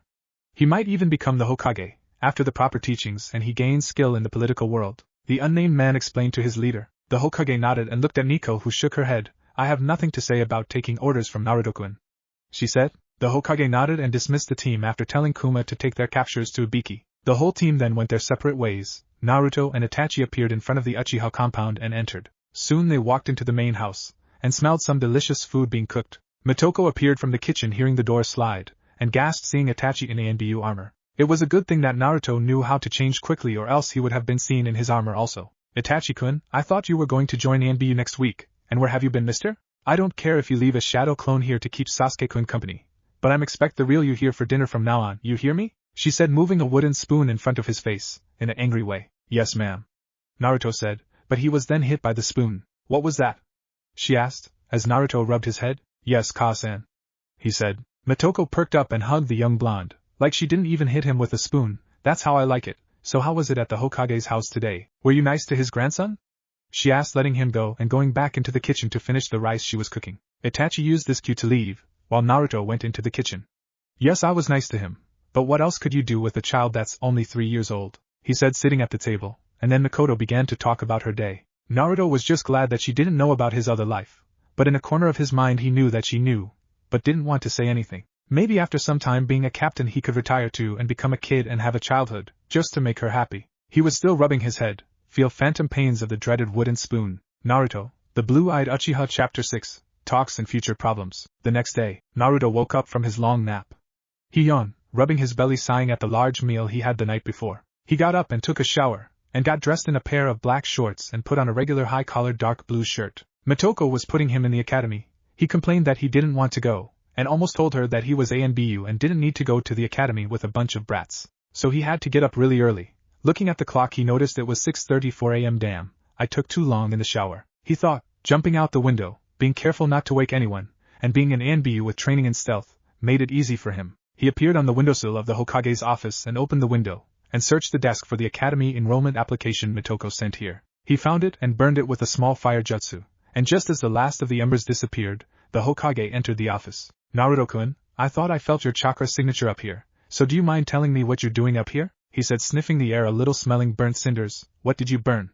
He said, crossing his arms. Naruto lowered his head. Motoko-san is thinking of enrolling me into the academy, and what I burned was the application for it, he said, telling the truth. The Hokage thought about this. Well, good, but you could have just come to me and told me of this. Now she's going to be suspicious of how come you didn't get into the academy, he said, thinking more. Hey Naruto-kun, do you want your position in ANBU to go completely public, like Itachi-kun's and Kakashi-kun's were? The village would become more feared knowing of your identity, and the power you withhold? The Hokage asked his young charge. Naruto looked puzzled at the Hokage. You want to use me to make the village feared? I don't know. I would like to stay in the shadows, where I do my best, he said, declining the offer of publicity. The Hokage shook his head, chuckling to himself. Oops, he said, digging into his robe. Naruto froze. Oops, what do you mean by that, old man? He said as his Sharingan came to life, as Ki flooded the room. That's when Naruto heard a voice. Isn't it obvious, Nin? The man already went against your wishes, before you even knew. The demonic voice said, shocking Naruto as he had never heard the voice before. I'm sorry Naruto-kun, but you're already in the next issue of the bingo book. It's already shipping out to all the foreign countries and some of your information is in there, he said, taking out a bingo book and throwing it to the young boy. You're on page 53 and 54, right between Itachi and Kakashi. Naruto turned to the page and looked at what was on it. Name, Namikaze Uzumaki Uchiha Naruto aka Shino Kage, Shadow of Death. Age 9, eye color blue-gray, hair color blonde. Rank, ANBU Captain Kitsune Mask. Affinities, wind, water, earth, are primary with fire and lightning, being secondary. Trained by the Sandaime of Konoha, Green Beast of Konoha, and the Genjutsu Mistress of Konoha. Mother, Uzumaki Kushina aka No Sure, Red Death. Father, Namikaze Minato aka Kiroi no Senku, Yellow Flash. Class, SS Class. Skills, in all categories, very high ninjutsu, genjutsu, and taijutsu. Bloodline Sharingan. High chakra reserves and container of the Kyubi no Kitsune. This condition has issued the village to add another S to the class. Naruto looked at the Hokage like he was crazy, his Sharingan spinning like crazy. Why the hell did you put all of this in here? He yelled, wanting an answer immediately. The Hokage looked sternly at the young boy. Don't forget just who you're talking about, Naruto. I did what I did for the village. Now we are much stronger and more feared with you public. he said, calming down at the end. Not to mention, you were only put into Anbu for protection until you got strong enough to protect yourself, which you can do fine. Now leave my office, I got work to do, he said, dismissing Naruto with a wave of his hand, which Naruto had nothing to do except apologize to his leader, while bowing, and leaving the office, in a body flicker. Not even a second after appearing from his body flicker to the roof of a nearby building did he hear the voice again. You're just going to take that from that old fossil? The voice asked in mild discontent. Deep down Naruto knew this was the Kyuubi, and decided to be respectful to the giant kitsune in his mind. After all, it is the king of all demons speaking to him. I have to. He's the leader of the village. Naruto thought simply. And yet you're stronger than him. He did too good of a job training you. And plus I have the feeling that something is going to happen in the future. And when the time comes, you need to make a decision to either stay here, where you're hated in public and respected in the shadows, or leave and you'll be feared by all. Think about the choice, Kit, the Kyuubi said cryptically as it returned to the depths of Naruto's mind. Naruto stood on the roof for another 5 minutes just thinking about what the Kyuubi said, before he shook his head and jumped towards Anko's apartment, to see how she was doing, as he haven't seen her in quite some time. He appeared in front of the door, and knew not to knock as it was a little too early in the morning, and she would get cranky if he woke her up. So he picked the lock, as melting it would be bad, and silently entered the apartment and looked around. The apartment was a little boring, if you asked him. It only contained a couch and little table, and a television, no pictures on the wall, and no decorations anywhere. He heard light snoring coming from the single bedroom and quietly entered and seen one of the purple-haired goddesses in the village, sprawled out in her bed, the blankets barely covering her body. Her hair was out of its usual ponytail, and it was longer than he had imagined. It looked like it could reach her shoulder blades. He looked around her room and seen a couple of picture frames with pics of her, Yugogo, Kurenai, and another girl he hasn't seen before. She looked about 16 years old. She had brown hair, and big red fawn-like marks on her cheeks, showing that she was an Inuzuka. She had a moderate-sized bust, maybe a small C-cup, and nice cute light brown eyes. This picture was taken recently. He noticed Anko and the others looked the same as they do now, so maybe a couple of weeks ago. The main thought in his mind was, why wasn't he invited to take the picture with them? Or was this girl's night out? Whatever it was, he didn't care. All he cared about was meeting this new chick. The real thought was, why didn't he know this girl? He was an Anbu dam, and he should know about everyone in the village, until it came to him. He snapped his fingers, and silently watched Anko turn over and make a cute sound as she did. But back at the topic at hand, the girl was Inuzuka Hana, daughter of the clan head, Sum. I love being an Anbu, he thought as he turned around. He walked to the door and exited the room, closing the door silently as he did, for what he was about to do would most likely wake her up. A little after 8:00 a.m. Anko finally woke up and opened her door. When the scent of some delicious breakfast invaded her senses, she got into shinobi mode, knowing that not only did she not have a roommate but someone was still in her apartment. She grabbed a kunai from only Kami knows where and stalked through her house, and entered the kitchen throwing her kunai. As she did, she didn't expect for it to bounce off of a swirling ball of wind that was surrounding the intruder, and the only people she knew that knew how to use wind was Naruto and Asuma, and the latter was still at the capital. She barely just noticed that the intruder was Naruto. She rubbed the sleepiness out of her eyes, and looked closer at the invader, and seen his spiky blonde hair. Now Anko-chan, that is no way to treat someone who just cooked us breakfast, Naruto said, hopping down from nothing. She scoffed. Yeah well, Gaki, nobody told you to cook this delicious smelling meal. She speaking slower, as she smelled the food on her kitchen table. Her stomach growled and she blushed slightly, as she rubbed the back of her head. Sorry, I haven't had anything to eat since you brought in that missing nin, Zabuza. He hasn't even talked since we got him. Not even Ibiki can make him utter a single sound. I even told him I was going to cut his balls off if he didn't say anything, she said, not seeing Naruto shiver in slight fear. He sat at the table with the rest of the food. And did he talk?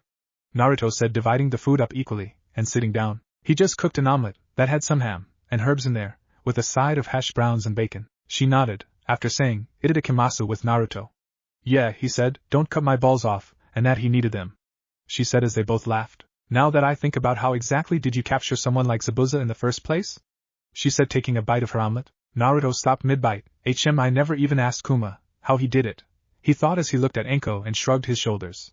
Maybe we should ask him later, Naruto suggested after finishing his meal, and Anko agreed as she too finished her meal. That was a great breakfast, thank you, Naruto-kun, Anko said, giving him a peck on the cheek, watching Naruto blush and rub the back of his head in embarrassment. So how about we go to HQ now and get the questioning over with, she asked, walking to her room, to change into her regular clothes since all she was wearing was a pair of bra and panties over a robe. That's good, Naruto said, and as soon as the door to her room closed, blood started to finally come out of his nose and his head collapsed on the table, as he had seen more than he should have, and used the Sharingan to memorize it. Good thing she hadn't noticed. She came out minutes later after he picked his head up from the table and cleaned up the blood from his nose, and they left for the Anbu HQ. On the way, Naruto turned to Anko. Hey Anko, did you get the new bingo book? He asked out of the blue. She shook her head negative. No, why did it update?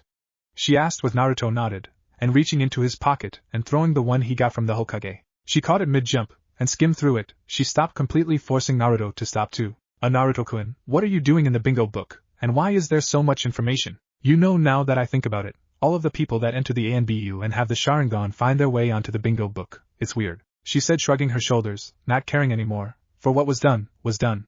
Meaning it couldn't be reversed, so you might as well adapt to it. Naruto caught the book and they continued their journey. The Hokage put me in here, saying that, now that I'm stronger I should get out of the shadows, and stop hiding. Which I understand, but I've been in the shadow for the past 4 or 5 years now. I like not being glared at by the populace every time I'm on break and journey into the village.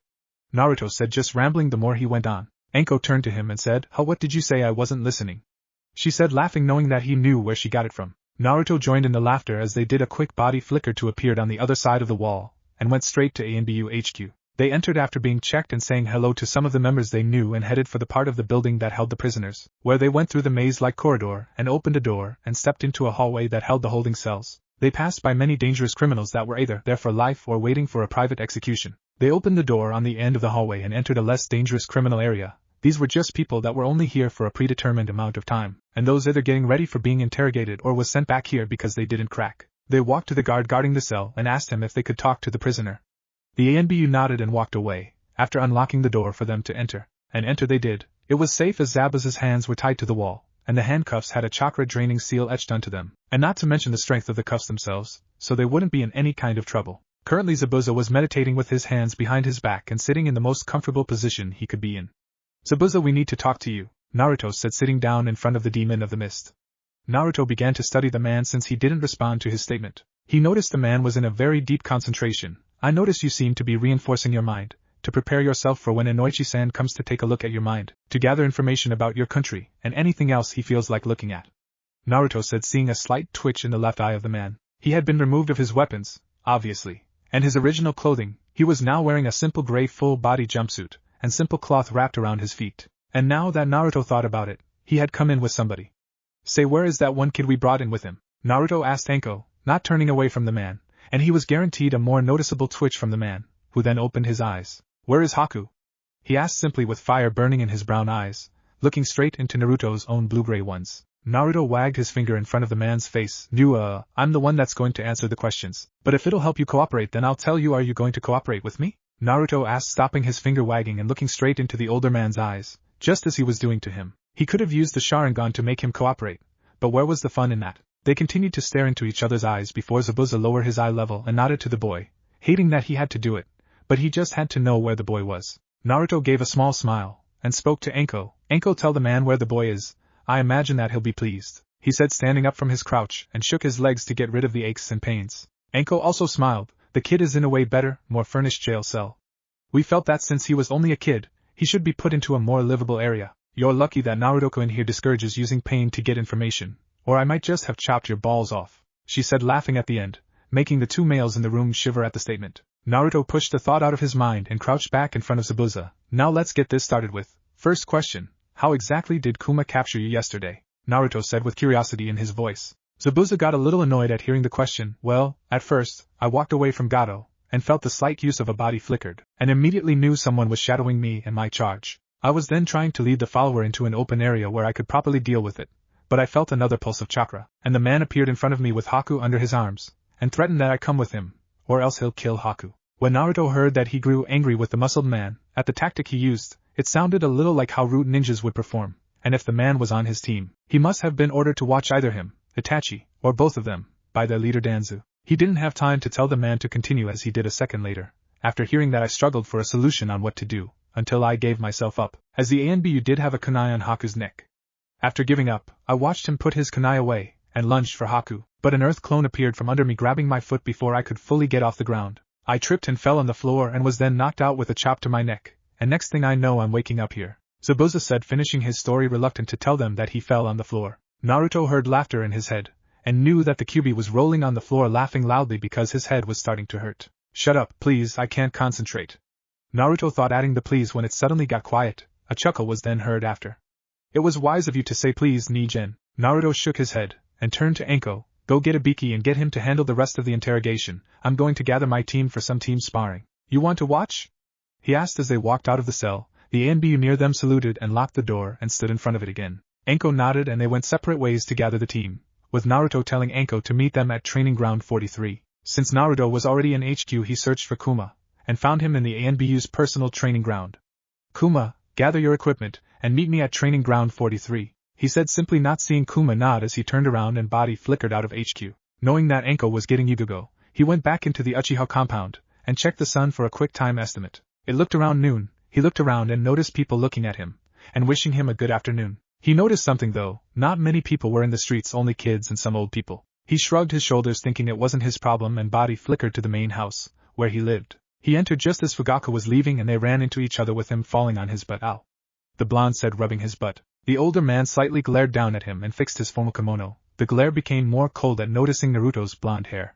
Get up, boy, you're in my way, he said as Naruto picked himself up and stepped out of the man's way, his Sharingan activated as he glared at the man's back. He entered the house to see Itachi's back as he walked down the hallway to his room. He could feel the anger rolling off of his body, so he followed. He peeked his head in Itachi's room. Itachi, what happened with your father back there?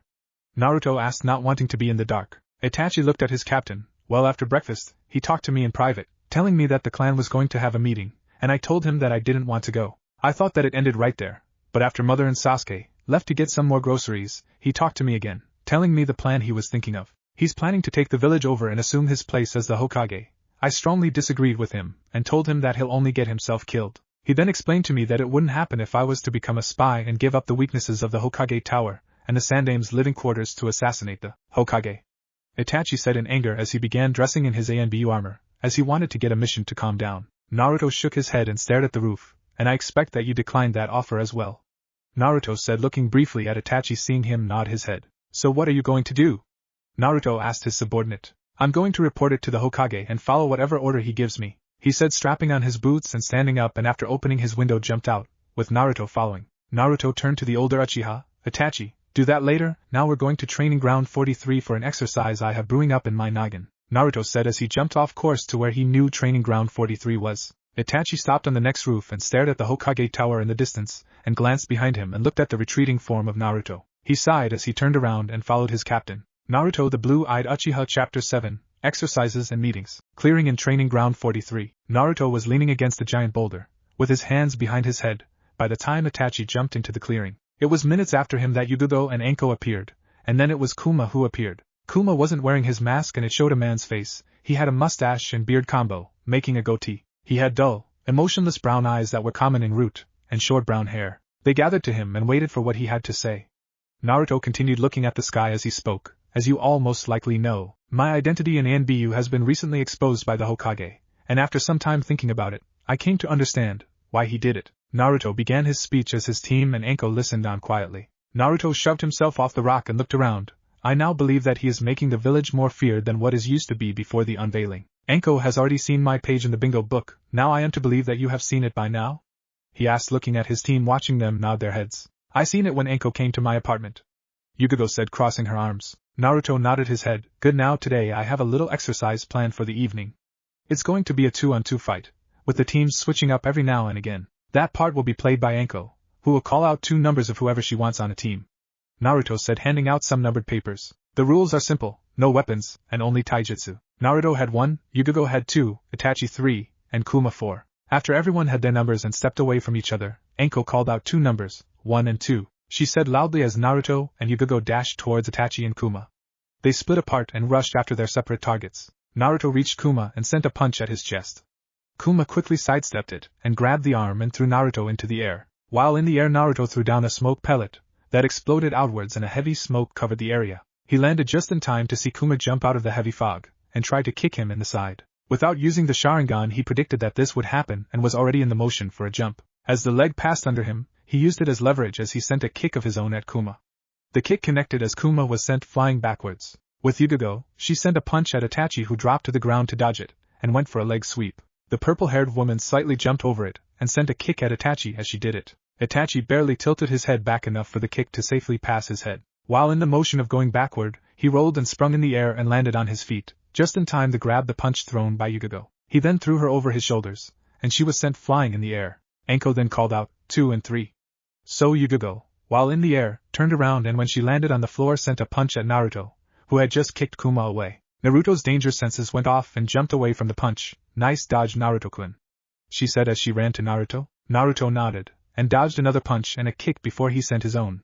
It missed the middle of her midsection, but connected with the side of it. Yugogo used the spin the punch caused and roundhouse kicked Naruto in the side of his shoulders. Naruto was sent skidding on his feet for a couple of feet, before he stopped and rushed toward the Anbu female. With Itachi, after throwing Yugogo he heard the numbers being called and rushed to the flying Kuma. While Kuma was rolling on the ground he jumped in the air and sent an axe kick at the brown-haired man. Kuma stopped himself from rolling, just in time to put up his arms to block Itachi's axe kick. He didn't push him off like some people would. Instead he quickly grabbed the ankle of the eldest Uchiha, and slammed him to the floor beside him. He then got up and threw him across the field. Itachi groaned after being slammed into the ground, and while in the air, he activated his Sharingan. So when Kuma came after him it was a piece of cake to counter and dodge his attacks. He sent a couple of his own, and soon Kuma was gasping for air, after getting hit in the throat. But he didn't have time to even do that as Itachi spun and sent a roundhouse kick to the man's head, sending him across the field. After the kick connected, Anko called out, 1 and 2.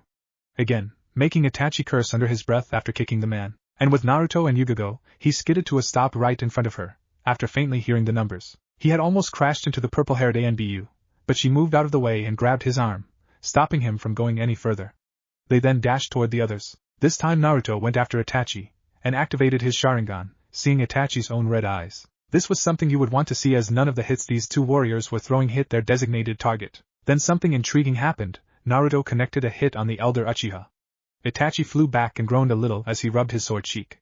"How'd you do that?" he asked, getting up and noticing Naruto didn't have his Sharingan activated. And even though he was moving, Itachi couldn't predict where he was going to be next. Naruto smirked as he could obviously hear the curiousness in Itachi's calm voice. "It's a technique I created to counter the predicting abilities of the Sharingan. I'm not going in detail, but basically I halted my chakra from going where I was going to go next. I know it's a little difficult to understand, but don't you think I wouldn't know the weakness of my own bloodline?" he said, seeing the small indentation of a raised eyebrow from the dark-haired Uchiha. He smirked again as he spoke again. "Alright, let's bring out the ninjutsu," he said loud enough for everyone to hear. "Now it's going to be everyone for themselves," he said as his hands blurred through hand seals, shocking Itachi at its speed. "Suetun, Ja no Kuchi, serpent mouth," he said as he spit out a snake from his mouth and it sped towards Itachi, weaving through the air as it did. Itachi wasn't being idle as he was also doing hand seals. He said, "Dotan, Doria Heki, earth wall." He crouched to the ground and slammed his hands on the ground, and a wall of earth rose in the air, stopping the serpent from doing any damage to him. And then the battle of elements started with the two Uchiha experts. With Yugogo she dashed forward, but her punch was blocked by the recovering Kuma. She was then raised in the air, but before the man could slam her back on the floor, she kicked him under his chin. As he let go of her she dropped onto the floor and spun on her hand, using her feet to kick his feet from under him. The man became a little agitated at always being put on the floor and quickly rolling back onto his feet and kicked Yugogo in the stomach while she was getting up. Yugogo was a little surprised at the speed Kuma was going, and she was, again, surprised when he appeared by her and punched her to the ground. The short, 2 feet, fall did more damage she would have thought, and then he threw another punch at her. She rolled out of the way, just in time to dodge the heavy punch. They both then heard Naruto tell them they could now use ninjutsu in the fight. So while she was getting up she was doing hand seals. "Raiten, Inazumaken, lightning fist," she said as she dashed towards the brown-haired man with lightning around her fist. Kuma was doing some hand seals also, but the speed Yugogo was going surprised him a little, and he didn't have time to finish them unless he didn't want to have a head anymore. He ducked backwards and only received a slight shock from the passing lightning. He quickly jumped away from the female and did a hand seal. "Dotan, Doryu Taiga, Earth Flow River," he said as the dashing Yugogo slipped on the mud and was being carried by the strong current of the mud. In the trees, away from the fighting, was Anko. She was a little excited with the fighting, but got bored when her job no longer existed. But getting an idea she dropped to the ground, from her branch, and did some hand seals. "Dotan, Iwa Hebe, rocky snakes," she said as dozens of snakes crashed out of the ground and slithered toward the others. She grinned as she joined in the fight. Naruto just dodged a fireball from his fellow Uchiha and was about to send one of his own when half a dozen snakes appeared in front of him and tried to bite him. So instead of the fireball going to Itachi, it hit the face of the nearest snake, so the resulting explosion sent him flying away, with a couple burns marring his shorts. He looked around and dodged the bite from another snake. He growled as lightning covered his body, before it covered his hands and feet. So the nearest snake was kicked, and the exploding shrapnel damaged another snake as his enhanced speed allowed him to dodge it. Soon the remaining 4 snakes were destroyed, but a new challenger emerged as Anko appeared in front of him. "I see you destroyed my pets, now I want an apology," she said, crossing her arms with a smirk on her face. Naruto lightly gaped at her. "You're serious?" he said in disbelief, and after seeing her nod her head he shook his. "I'm sorry, I can't do that, you ruined my training exercise," he said, dashing forward as he fought his new opponent. With Itachi, after firing his fireball at Naruto, and seeing him dodge it, a half a dozen snakes appeared around him, and one of them coiled itself around his body. But the body then exploded, destroyed that snake and 2 of the other snakes around it. He appeared again, and with only 3 more snake to fight he did some hand seals, Katan, Ryu Adaman, flaming dragon head, he said as a large dragon head flew out of his mouth and quickly destroyed a snake. And as the remaining 2 slithered to him he some more hand seals, Katan Zukaku, had mincing pain, he said as he blew out a huge column of fire, that destroyed the other 2 snakes when it exploded after contact with them. He looked around and spotted Naruto fighting Anko, so he decided to fight with Yugogo and Kuma. After Yugogo dodged a huge dango of earth, she launched a beam of lighting at the unsuspecting snake that appeared in front of her. Though the beam kept going and hit Kuma in the leg, after he destroyed his own snake. He was lucky that it only brushed against the side of it, and not through it, or he wouldn't be able to use the leg for a long time. He winced as the beam passed by. He then started doing some hand seals when his 5 remaining snakes surrounded him. Doton, Ishi no Yoroi, stone armor, he said as his body was then covered in hardened rocks that were surrounding him. He punched the nearest rock and destroyed it easily with his enhanced strength. Yubibo appeared behind him and kicked the snake that was about to make him its next meal.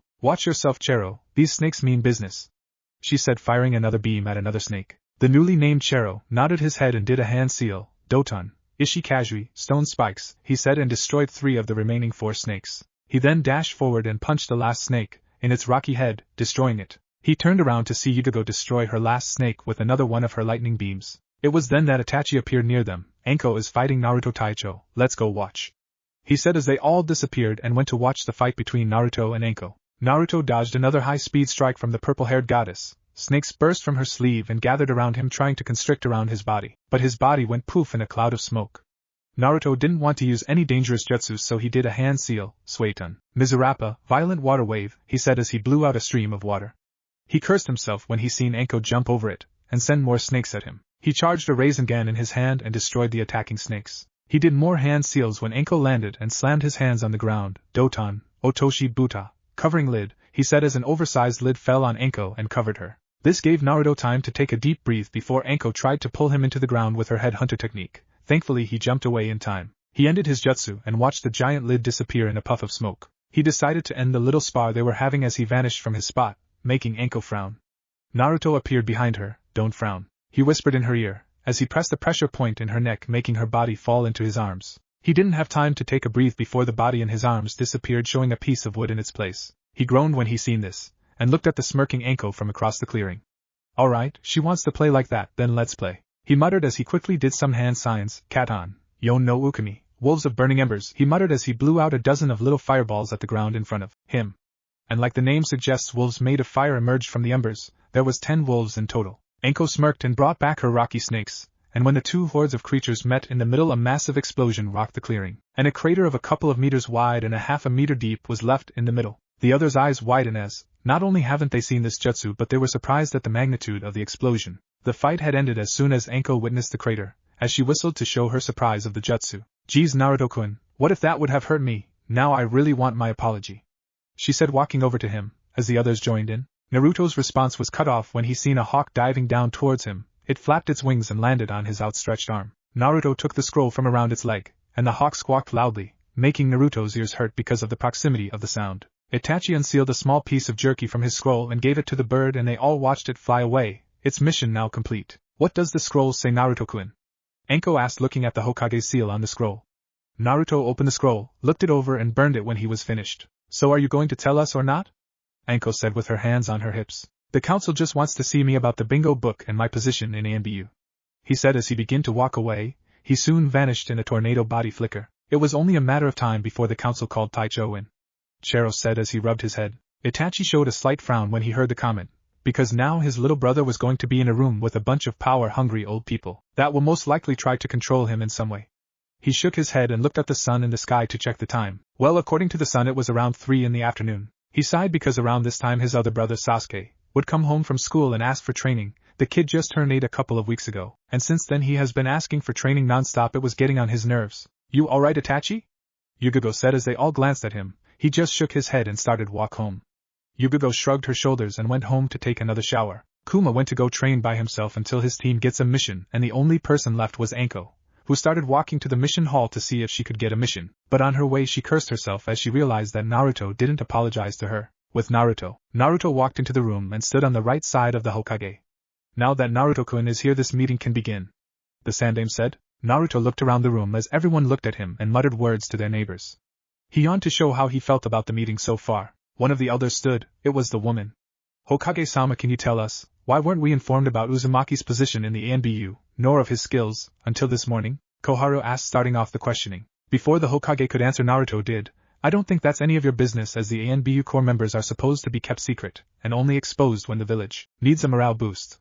If my identity was revealed at an earlier time, then it wouldn't have worked as good as it did at the present time. And plus the council, not even the shinobi side, needs to know the roster for the ANBU core. Trust me, I'm very updated in the rules of the village, he explained, picking at his ears, when the noise started escalating. You insolent whelp, it would be wise not to anger the council, as we have more power than you can imagine, Danzo said, another elder of the village, as he too stood to his feet. A louder voice made itself known. Yeah, you brat, you're lucky we don't have you hanged for your disrespect, Sakumi said in disgust at the demon Uchiha, still not believing that he was the son of the Yondaime. Naruto slightly glared at the women, before relaxing. If I am correct to believe, but isn't this a matter dealing with the shinobi of the village? You have no business in here, civilian. I would like to have you leave, with the rest of the civilian council, he said, looking at the Hokage, who nodded, and Anbu escorted the civilians out of the room, albeit they were yelling their heads off at the demon kicking them out of the room. The shinobi council smirked at the backs of the civilians as the elders frowned at seeing their support leave the room, because with them gone they couldn't accomplish anything.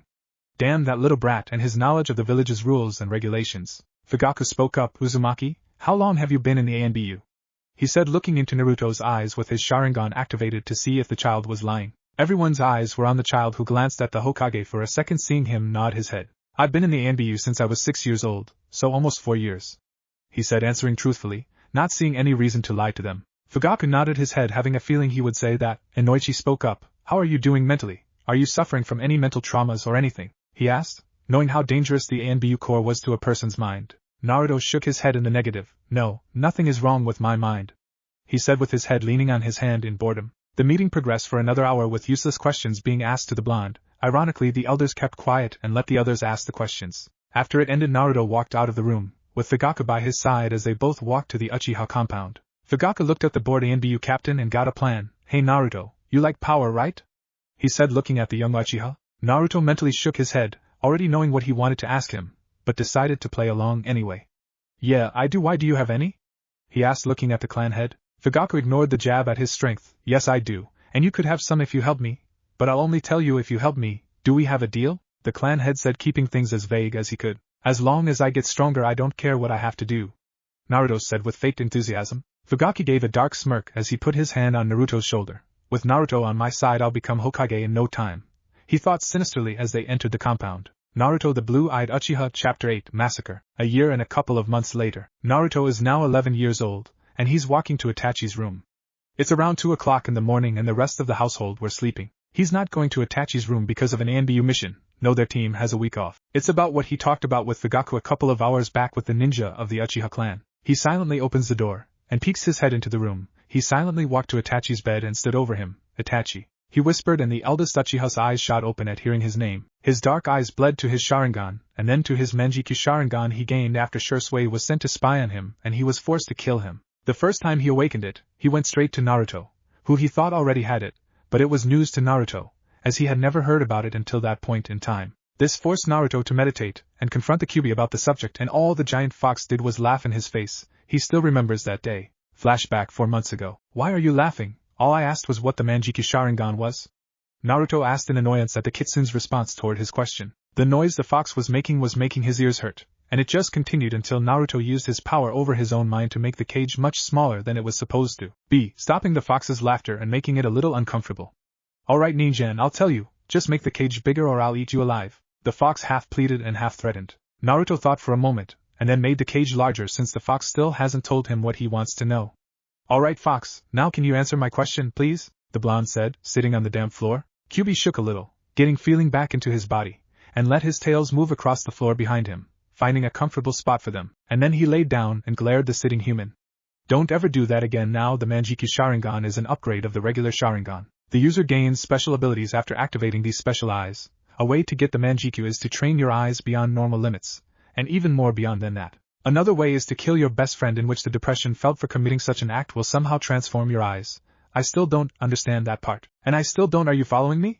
Kyuubi said, getting out of his lecture mode when he looked at the blonde Anbu, seeing him staring at the ceiling above him. Naruto looked at the Kyuubi for a brief second before looking back at the ceiling. Yeah, I was listening, I was just thinking about something, Naruto said, asking for the Kyuubi to continue with his lecture. The giant kitsune growled at the lack of attention, but let it slide since he knew that the boy was truly paying attention. Alright, the abilities of the eyes are unique to only the eyes, and the left eye of the Manjikyu is the most unique genjutsu known to you humans. It's the Tsukiyomi or goddess of the moon. When using this technique, the caster can put the victim in a genjutsu that is both mentally and physically harmful, and they will be in the illusion for a minimum of 24 hours or a maximum of 72 hours. In the world of Tsukiyomi, you are kami and can torture your victim in any way you can imagine, so it kind of helps to have a vivid imagination, the kitsune said, chuckling at the things he would be doing on mostly everyone he does the technique on. Now the right eye of the Manjikyu are the most dangerous flames in the all realms, Amaterasu or goddess of the sun. When using this ninjutsu, you can burn anything and everything you literally set your eyes on. These flames can never be extinguished by water techniques, and will keep burning for 7 days and 7 nights. The only weakness of the Amaterasu is that the flames can be sealed if the sealer knew how. But without the sealing, the flames will continue to burn unless either you stop them or after 7 days and nights passes, so you can literally burn a village down, and they won't be able to stop it. Kyuubi lectured, his tails waving behind him as if in a trance, and his eyes were glazed over thinking about burning the village down and sleeping in its ashes. Now when using both of the eyes of the Manjikyu, you summon the most powerful defense of all time, the Susanoo, or the god of sea and storms. This defense can even become your offense, but the sort of offense is different with every user, and only Uchiha Madara, Uchiha Izuna, and now Uchiha Itachi have ever activated the Manjikyu, and I haven't seen their Susanoo. The fox continued to lecture, bearing now mind to Naruto, who continued to think on his new-found knowledge. Naruto looked at the Kyuubi. So is that it about the Manjikyu? He said, scratching his head, and began to stand up. No, it isn't all. Matter of fact, I've only just begun, the Kyuubi said, smirking as Naruto sat back on the floor. The Kyuubi then told him about another technique called Kamui, that can send somebody to another dimension, and can even send you to another dimension. The technique can allow jutsu and even people to pass through them, but it had a weakness, and if you studied the workings of the technique for a long time, then you will find the weakness. Another technique was one that was banned by the Uchiha, and that was Izanagi. It's a genjutsu that grants the user the abilities to make wounds and disadvantages into nothing but a dream. This has a very, very, very dangerous after effect though, and that was the cost of your sight of the eye you used to cast it, and that was why it was banned. You don't exactly need the Manjikyu to use it. Now that is all about the Manjikyu. Now remember, when one activates the Manjikyu, their sight will begin to fade, and a disease will spread through the body every time the person uses it. When you learn to activate yours, that will not be a problem, since I completely terminated that part of the eye's DNA strand, he said, looking at the slightly shocked Naruto. So every time Itachi uses one of those techniques, his eyesight will get worse and he'll eventually die or lose his sight when he uses his Manjikyu? He asked, just to make sure. The Kyuubi nodded and asked another question. How will he be able to keep his eyesight and not get sick? He asked, seeing the fox show a menacing smirk on his face. In order for the boy to keep his sight, is to take the eyes of another Uchiha that has the Manjikyu, and he will gain the eternal Manjikyu Sharingan, which will purge the body of the disease, fix your sight, and you'll gain a longer lifespan, not eternal but maybe another 100 years or so, or maybe 50 years. He said that last part to himself, but Naruto still heard it, and slightly sweat dropped. Naruto thanked the giant fox for the knowledge, and when he was leaving he felt his eyes burning, causing him to rub his eyes furiously, and when he looked at Itachi, it made the Uchiha's face to register a shocked look. Naruto had gained the Manjikyu Sharingan from the Kyuubi, who had unlocked it, seeing as Naruto now knew about it. End flashback. Naruto's own Manjikyu sprang to life and they stared at each other until Naruto started talking. Itachi, didn't I tell you to stop using those eyes? I haven't found a way to negate the effects of the disease, he said, crossing his arms at his brother. Itachi shook his head and cancelled his Manjikyu, as did Naruto, but kept his Sharingan activated. I keep asking you to see if the Kyuubi negate the effects, but you keep denying the request. Now what is it that you needed to talk to me about? He said, sitting up and pushing the covers off of him. Naruto's once playful face went blank in an instant, making Itachi's do the same. The coup is going to happen in a week's time. I just came here to tell you the news, he said, his face returning to regular, as he twisted the ends of his muscle shirt. Itachi's face stayed blank as he processed the information, until his face slightly turned to an annoyed one. Wait a minute, you woke me up at 2 in the morning to tell me the clan's ninjas were going to attack. Get out, I'm going back to sleep, he said, grabbing his covers and turning over, trying to go back to the dreamland. Naruto looked embarrassed as he rubbed the back of his head.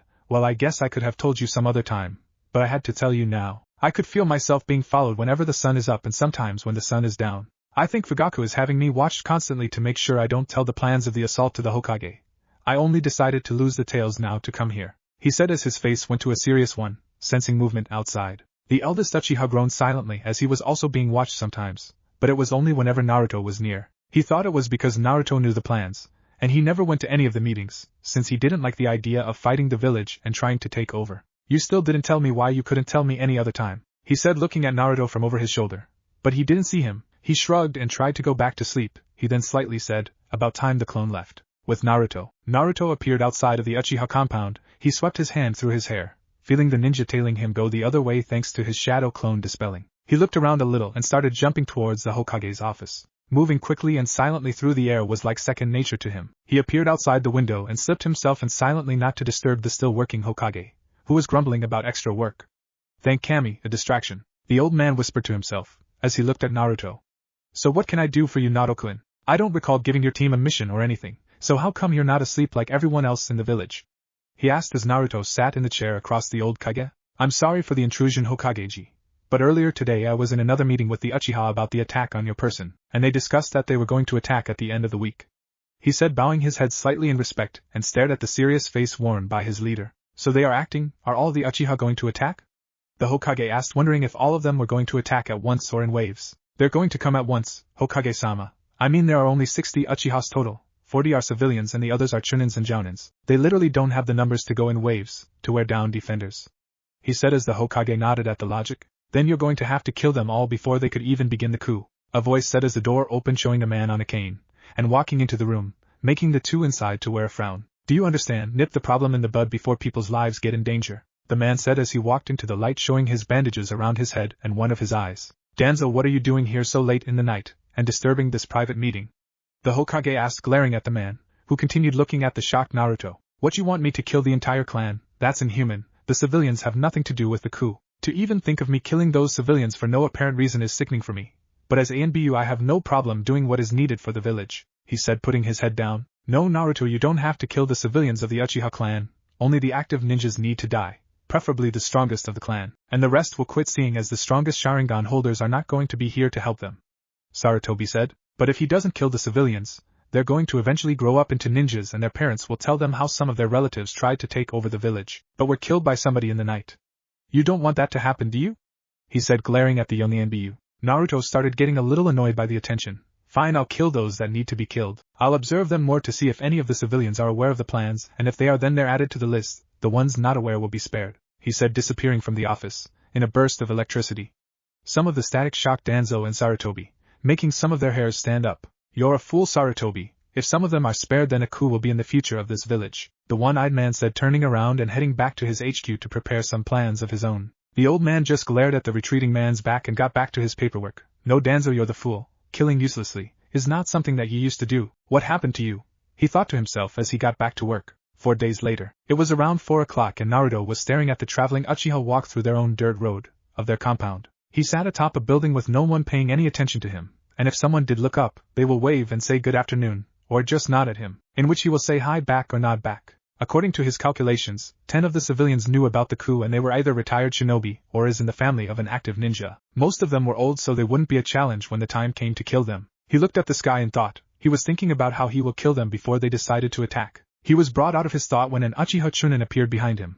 Bowing because of his status as an Anbu, he rose a second later and started talking. "Naruto-san, Fugaku-sama would like to see you," he said simply as he and Naruto disappeared and reappeared in front of the central meeting building in the center of the compound. Naruto entered and looked at all the ninja the Uchiha had waiting for the meeting to start. Fugaku looked at the young Anbu enter and smirked. "Now that Naruto-kun is here, the meeting can begin. For the first order of business, I believe that we should push up the deadline for the coup," he said, looking at the Uchiha in front of him. Naruto's face didn't betray his surprise as he had a feeling something like this was going to happen. Don't ask him how. All he could tell you is that his gut predicted something like this happening. The coup will happen tomorrow morning when everyone is just waking up. They'll too surprised about the sudden attack to do anything in time, and by then it'll be too late. Since my adoptive son Naruto-kun would have already killed the old man Sarutobi, and the Uchiha will be the leaders of this villager, he said as cheering rung through the room, as some even slapped the back of Naruto in encouragement. But before the sun falls from the sky, a problem will have to be dealt with. My son Itachi is not going to be part of the coup, and Naruto will be the one to either have him join us or kill him,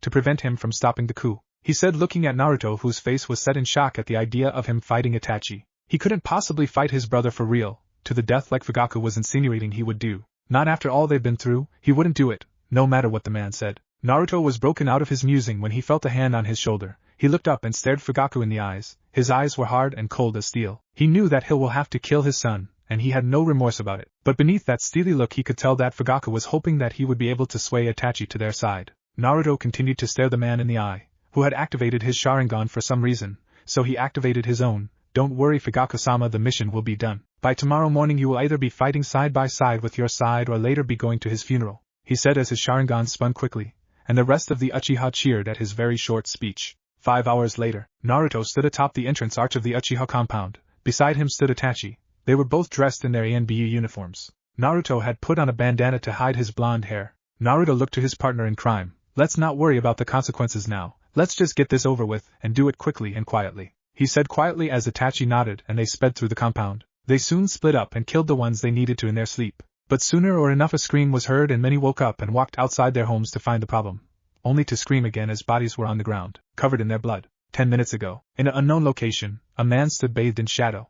It looked like he was on top of something, because there were 5 people below him. They were bowed but dressed as Anbu. The only difference were their blank, white masks. Remember the warning, soldiers. I want each and every one of them killed, and if they interfere, kill Naruto and Itachi. Something about them intrigues me. Bring back all the heads you can carry, he said as the 5 men disappeared to complete their mission. Back to real time, Naruto sped through the compound, slicing the backs and fronts of all those that stood in his way. He killed a couple of civilians that wasn't aware of the coup that was going to happen in the morning, but he paid it no mind. As an Anbu, he was used to killing those that weren't supposed to witness something that was not supposed to be witnessed, and massacring the Uchiha clan was not supposed to be witnessed. He jumped and threw some kunai and shuriken at other ninjas and civilians in the street. With Itachi he was practically doing the same thing, staying on top of the buildings, and just throwing kunai and shurikens at the people below, keeping up his speed as he went by. They soon met and were surrounded by 8 of the remaining active ninja of the Uchiha clan. They disappeared, shocking the Uchiha, and before they could signal the position or attackers of the compound, they were killed by kunai, shurikens, and their standard-issue blades. Naruto and Itachi then felt various chakra signatures all around the compound, and they each heard more screams and looked at each other. Before Naruto cursed, "Oh shit, no, that bastard didn't," he said, confusing Itachi as he sped off. Naruto appeared in front of a root Anbu and quickly sliced into the man, but only got the man's arm. The root didn't show that he was hurt, and tried to punch Naruto with his other arm, but he was silenced by Naruto, who swung his sword and killed the man by cutting his head off, after dodging the punch. Itachi appeared by Naruto. "Is that a root ninja? What is he doing here?" he said, looking at the head of the ninja rolled off the roof and to the ground below. "I don't know, but I have a pretty good reason. Good thing too, because now I have the perfect excuse," he said, confusing Itachi again, as he sped off to take care of the rest of this little group of executioners. Naruto sped through the streets, looking at all the dead bodies in the streets. He sighed, thinking that all this could have been avoided if somebody didn't interfere with his mission. The sounds of screaming were getting shorter and shorter, meaning that most of the people have already been killed and now the assailants were just looking for the rest. Itachi appeared beside Naruto. "Naruto, we have to get to my father and take care of him," he said as Naruto nodded, and they began to run towards the main house. They appeared and witnessed Fugaku fighting with 3 members of Root. Mikoto was fighting with him, and they seen Naruto and Itachi. "Naruto-kun, Itachi-kun, where have you been? Help us fight these murderers," Mikoto said, kicking a Root member a couple of feet away to get some breathing room. Naruto shrugged and dashed towards an unsuspecting member, and stabbed his sword in the man's back. He quickly pulled back and swung his sword and sliced the man's head off. Another Root member was about to throw a kunai at the panting Mikoto, but Itachi blocked the kunai and quickly blew out a stream of fire, and the close range caused a small explosion, and Itachi flew backwards and quickly righted himself in the air and landed on his feet. His face had some ash on it. Fugaku killed the other Root member and walked to his wife holding his bleeding side. "Honey, the bastard got my liver, cough cough, take care of the kids," he said, falling to the floor just in front of his wife, causing her to cry out and quickly go to his side in despair. Sasuke then ran out of the house, and seen all the dead bodies of the Root members and his father, who he ran to. "Toussan, wake up, Toussan," he said, shaking his father's body. He looked at Itachi and Naruto. "Nisans, you have to help Toussan," he said, shedding tears as he continued to shake his father's body, hoping the man will wake up. Itachi walked up to his brother. "Ototo, it's useless, he's dead. The man he was fighting stabbed him in one of his, let's say, death spots," he said, wondering how to explain to his brother while keeping the graphic words out of the explanation. Naruto looked as the family hugged together and stared at the 3 Root members that was littering the floor around the house. "Hey, wasn't there 5 of these guys?" he said, putting up a hand and counting off the dead ones on his fingers. "Let's see, there was the first guy to die, and then these 3, so what happened to the other chakra signature I felt in the beginning?" he asked himself before he felt a short chakra spike behind Mikoto and Sasuke. Itachi felt it too and quickly grabbed both his mother and brother and jumped to the side, avoiding the spikes of earth that were quickly rising out of the earth. "Damn, I almost got you too, you slick bastard," the man said, walking out of the shadows. Naruto glared at the man, until he recognized the build and sound of the man's voice. "Hey Chero, what the hell are you doing in the Uchiha compound?" he said before he could stop himself, since he already knew. "Never mind, don't answer that, I already know, which means you have to die," he said, gripping his sword handle and pulled it from the ground where he had it stabbed into, and dashed towards the man, who pulled his own sword out and they began to fight it out. Itachi, seeing his captain in trouble, got up to help but was stopped when Naruto spoke up. "No, Itachi, this is my fight, just protect your family for the time being," the blonde said, taking off his bandana and throwing it in front of Chero, and watched it fly in the man's face. He acted quick and stabbed his sword into the man, who disappeared in a puddle of mud. "Well, I didn't know Taicho could fight so dirty," the man said, "and for the last time, Chero isn't my real name, it's a name given to me by my master, I have no real name," he said, going through some hand signs. "Doton, Jishin, earthquake," he said, slamming his hands on the ground, causing the ground to shake. Naruto knew he was going to do this jutsu, and went through his own hand seals. "Raiden, Hakai no Boruto, bolts of destruction," Naruto said as he pointed his hands at the nameless man, and multiple bolts of lightning fired from his hands. The man ended his short jutsu, seeing as bolts were being sent his way, and they were coming quick. The first 3 missed because of them being too far away and him moving out of the way. The last 7 hit a different part of his body. 1 in the left leg, another in the right leg, 1 in the stomach, another 1 in his left rib, 1 in his left shoulder, another 1 shocked his left arm, and the last 1 went into his groin. That bolt was on accident, and it made Naruto shudder in terror when he heard the man, who was still alive, scream in pain. It didn't matter how much training you went through to not show emotions, if you get hit in the nuts by anything you're going to scream and yell until the pain goes away. Naruto walked up to the electrified man and swept his hand through his hair, and pointed his finger at the man's head. "It's a shame, you know, after all those missions together, who would have thought I would be the one to kill you? And just so you know, this is for Zabuza and Haku, who told me to punish you for using your cheap trick to capture them a long time ago," he said as electricity surged through his fingers and he thought, "Raiden, Mitsuzoshu, white lightning," he said as the lightning shot into the man's head and going through it into the ground. He turned around and looked at the others. Sasuke was amazed at the ninjutsu that was being used but was shocked and a little disgusted by the kill. Mikoto wore a smile of pride at the display of one of her children, and Itachi smiled at the way his brother handled things. The fight would have been over way earlier if he would have helped, but he had the feeling that Naruto was just showing off to Sasuke, showing him that with enough training he would be able to do the same thing. Naruto looked at the 9-year-old Sasuke and gave him a thumbs up. "It's okay now, Sasuke Ototo, the bad man won't hurt anybody anymore," he said, making Itachi's sweat dropped when he seen one of Naruto's tooth shine. Naruto created a dozen shadow clones. "Okay, I want each of you to search the compound and bring the survivors here, if there are any," he thought, looking at the root member in front of him. 15 minutes later, there was 5 survivors out of 60 members of the Uchiha clan: Sasuke, Mikoto, and 3 other clan members. 1 was a boy the age of 7. The others were twins girls the age of 4. The new 3 were brother and sisters, and the boy was protecting his sisters. The boy was named Daisuke, one of the girls was named Mai while the other was called Kai. Mai had a ponytail while Kai didn't. Another difference was that Mai was dressed in the color dark blue while Kai was dressed in the color dark gray. Daisuke was wearing gray shorts and a dark blue high-collared shirt. It was obvious that Mikoto was the only surviving adult of the Uchiha clan, and now had to take care of 3 more kids. You don't know how ecstatic she was about raising more children. She loved raising kids is what I'm trying to say. Mikoto hugged the children one more time and led them into the clan house. She looked at Naruto and Itachi, who were watching Sasuke show the little kids around. "Hey, now that I think of it, why are you 2 dressed in your Anbu armor so late into the night?" she asked, looking at both of them curiously. Naruto spoke up first. "I was going to the Hokage Tower to see if I could get a quick mission," he said, "and I got Itachi to see if he wanted to come with me, you know, for extra protection," he said, not telling a full lie, since he did get Itachi and killing the ninja of the Uchiha clan were their mission. They just didn't go to the Hokage Tower. The woman shrugged her shoulders. "Oh, okay, come in the house, take a shower, go to sleep, and I'll have breakfast ready for you in the morning," she said, walking inside the house. After she went inside the house, 3 squads of Anbu and the Hokage appeared in front of them. "Naruto report," Sarutobi said. The mission was going along smoothly until Root appeared and started recklessly killing everybody, making noise, and drawing attention to themselves to draw in their prey. They were effective until me and Itachi encountered them fighting Mikoto and Fugaku. I had killed one before, and killed another when I got here. Itachi killed another that was about to kill his mother.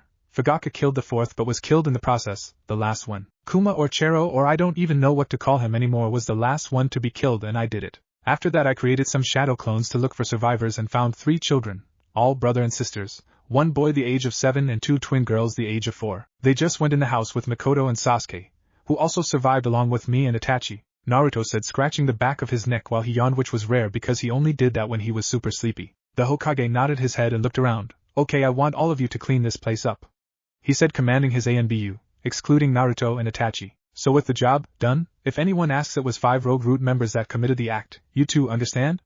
he asked both of them, to which they each nodded their heads. "I don't know about you, Naruto, but I'm taking a shower. I'll see you tomorrow at breakfast," Itachi said, walking to his house. Now it was only Naruto and Sarutobi. "You know what, Hokage Gigi? I've been in Anbu for the last 5 years. I'm tired of the endless missions and the timely hours. I think I'm going to retire and become a jounin like Kakashi and Ai-san and Gai-sensei. I think Itachi would be perfect to take my place as captain of the team. He deserves it and is ready for it," the blonde said, sweeping his hand through his hair, and yawned again. "I understand, Naruto-kun. I was going to have you retire from the Anbu after this mission anyway. The paperwork is already filled out. As of tomorrow morning you will be Namikaze Uzumaki Uchiha Naruto, elite jounin of Konoha. You can go enjoy your last night as an Anbu captain." Naruto the Blue-Eyed Uchiha Chapter 9. Time has passed. 3 years later, we see our main character Naruto. Now the age of 14, he was walking along a dirt road. He has been relaxing the past 3 years. Not relaxing as in not training, but relaxing as in his missions weren't as hard as they used to be in Anbu. He now stood at 5 feet and 3 inches. He was wearing a black muscle shirt under a gray padded Anbu-like vest. Over that he wore his standard jounin vest, which he changed the color to a very dark gray, nearly black. He wore some fingerless gloves that went past his elbows, and over his right arm he wore an Anbu-style forearm bracer, and on the back of the gloves was a metal plate that had the Konoha insignia on it. He wore some regular black cargo pants, and a gray belt that hung loosely around it. He wore black boots that had little spikes on the bottom. He kept his Anbu katana in the new house he inherited from his father after turning 11, and obtained a new one that he wore on his waist. The scabbard was red, near the bottom was white tape that wrapped around it, the handle was wrapped in designless red tape, and the guard was a plain black circle. He wore his headband around his neck and tied the back of his hair in a ponytail. On his right arm was his Anbu tattoo, and on his left arm was a seal that resembled a swirl that held his kunais. Around his neck was a necklace that also had the Anbu-style tattoo hanging off the end of it. A/N. Look at my profile picture to get a better look at him. Ever since he became an elite jounin, the new clan head to the Namikaze clan, and being in the streets, many of the civilians would wave to him, and wish him a good morning or a good afternoon. They were never mean to him, maybe because of him losing his family, the Uchiha, or because he was now on the council, and that only happened when he agreed to take on a genin team. And speaking of the Uchiha, Mikoto continued to raise her kids, and with Naruto not in Anbu and being home whenever he didn't have a mission, he helped most of the time. When she wasn't helping the children with whatever, she was training herself to get back into shape, since she wanted to better protect her new family. She didn't go back to being an active ninja but just trained, as she was the new clan head of the Uchiha clan. Sasuke continued to go to the academy. He was now 12 and he was doing surprisingly well considering the fact that his family was nearly wiped off the face of the earth. He always says that at least he has his brothers, and his mother that are here and there for him. His graduation from the academy was going to be in a couple of weeks, so he eventually be one of the newest genins of Konoha. He was around the skill of a mid-shunin, since both Itachi and Naruto trained him whenever they weren't training Daisuke, Mai, or Kai. Remember Daisuke the little boy? He was now 10 years old, and was always trying to ask either Naruto or Itachi for training so he could get stronger to better protect himself and his sisters. He was going to the academy and is the top of his class, and has been since the term started. He is at high genin level and will only continue to grow stronger. Mai and Kai recently turned 7 and each made Naruto and Itachi their other brothers. Mai liked Naruto the most while Kai liked Itachi the most, and each of the guys trained their individual sisters when they had the time. They are at mid-genin level, and can already do one of the 3 academy graduation ninjutsus, the Kamarimi. Itachi stayed in Anbu, until about 3 weeks ago. He had been on missions, left and right after Naruto gave him the title of captain of the team. He also had to work with strangers, other than Yugogo, Nico, who wanted to stay longer, for some reason. And speaking of Yugogo, they recently went on a date. It was a nice moonlit walk through the park, after having dinner at one of the most expensive restaurants in the village. The ironic thing was they could both afford it easily with their Anbu salary. Enko continues to work with the Biki and the interrogation and torture section of Anbu, and Kurenai is looking forward to trying out for the jounin exams. Remember the picture of that one chick in the bedroom of Enko, Inuzuka Hana? Well, she was introduced to Naruto about half a year ago. She had thought he was cute for his age, which was about 12, and was dumbfounded with the fact that he was a jounin, while she was 17 and wasn't even a jounin yet. She was now 18 and decided to stay a chunin since she loved working with animals and being a veterinarian for them. He looked to the sky and thought, and now that he thought about it, she was the only one that was a chunin, without trying to go up a rank like Kurenai was. I'm going to have a girl of every rank, excluding genin, he thought, chuckling to himself. Is anything wrong, Naruto-sensei? Said a voice behind him. He turned to see his genin team. They were 14, showing that they were from the last batch of genins from last year. They were so surprised to see that their sensei was their exact age. There were 2 girls and 1 boy on his team. One of the girls had dark bluish hair and dark blue eyes to match. She was 4 feet 8 inches and she had a slim build. She wore a simple dark blue shirt and black pants, with dark blue sandals. She had her ninja pouch on the back of her left hip and her shuriken holder on her left leg, showing that she was left-handed. Her hair was short and barely reached her neck. Her breasts were a large B-cup, and she wasn't a fangirl, which was the most important thing to Naruto. Her name was Sakana, fish, AI, love, and you guessed it right, she loved sushi, and after every mission was complete she would ask to go to the sushi place to celebrate. She was the team's ninjutsu specialist and helped with the strategies. The other girl had silver hair and pupil-less white eyes, showing she was a Hyuga, and Naruto still can't understand why her hair is silver. She was 4 feet and 7 inches, and also had a slim build. She wore some dark gray pants and a dark gray shirt. She wore black sandals. Her ninja pouch was on the back of her right hip, and her shuriken holder was on her right and left legs, showing she was ambidextrous. Unlike her teammate AI, her hair was long and reached the middle of her back. Her breasts were a small C cup. Her headband was around her forehead, over her curse seal, meaning that she was in the branch family, and when Naruto learned that she was going to be on his team, he told the Hyugas that they should not activate her curse seal under any circumstances or they'll face his wrath, and they listened since he was very powerful and didn't underestimate his strength not one bit. Her name was Hyuga Hinode, Sunrise, and she was grateful for what Naruto did for her. She was the team's taijutsu and fuinjutsu specialist. The last member of Naruto's team was the boy. He had emerald green eyes and short black hair. He was 5 feet and had a slim and athletic physique. He was getting muscles, but he still had to work on them. He wore a black shirt under his dark green jacket and dark green cargo shorts with black boots. On the front of his boots were slots for his hidden knives, and when he added chakra to them the knives would come out, and he would kick people and it would hurt a lot. He had gloves that also had metal plates on the back like Naruto, but it didn't have the Konoha insignia on it. He wore his headband around his right arm, and his name was Chikyu, Earth, Heishii, Fierce. Believe it or not, but he was the team's genjutsu and kenjutsu specialist. They all could do tai, gen, nin, fuin, ken, and strategies excellent, but their favorites are what they have listed. AI's elemental affinity is water and wind, Hinode's elemental affinity is lightning and fire, and Heishii's affinity is fire and earth. So they all have all 5 of the elemental affinities. How convenient for Naruto, because now he could pass down most, if not, all of his knowledge to his students. All of their skill level is around high chunin, and they're continuing to grow in strength. Naruto looked at his silver-haired student. No-chan, nothing is wrong, just thinking about what I've gained after gaining you as my students last year, he said, resisting the urge to rub her head. He turned his head when he heard the sound of people talking and looked ahead of him, and saw the town where they had to meet their client. Finally, about time we got here. If I had to walk another mile I would have committed seppuku, Heishii said, throwing his hands in the air, as they passed the village gates. The 2 girls resisted their need to giggle at Heishii's antics, and Naruto chuckled at his friend's antics, but stopped after a second and glared at him. What was that, Heishii? Did I hear you say you want to run a mile? Naruto said, stopping his glare to open his ears and lean towards the boy. Heishii started sweating and gulped. No, Naruto-sensei. I was just saying what a nice day it was, a perfect day to walk in the forest, he said, waving his hands in front of his face, and shaking his head at the same time. This time the girls did giggle and Naruto patted the black-haired boy's shoulder. It's okay, I feel the same way. Now let's see what our client wants us to do, he said, jumping on the roof of the nearest building. He looked west and led his team to the house of the team's client. Naruto dropped in front of a medium-sized house and knocked on the door. After a couple of seconds they all heard the voice of a woman from behind the door. Wait a minute, I need to put my face on, the lady said, making Naruto and his team's sweat drop at the way she said it. The blonde sensei turned to Hinode. Check what she's doing. Don't worry, I won't get angry at you for peeking on somebody, he reassured her, and she nodded and activated her Byakugan.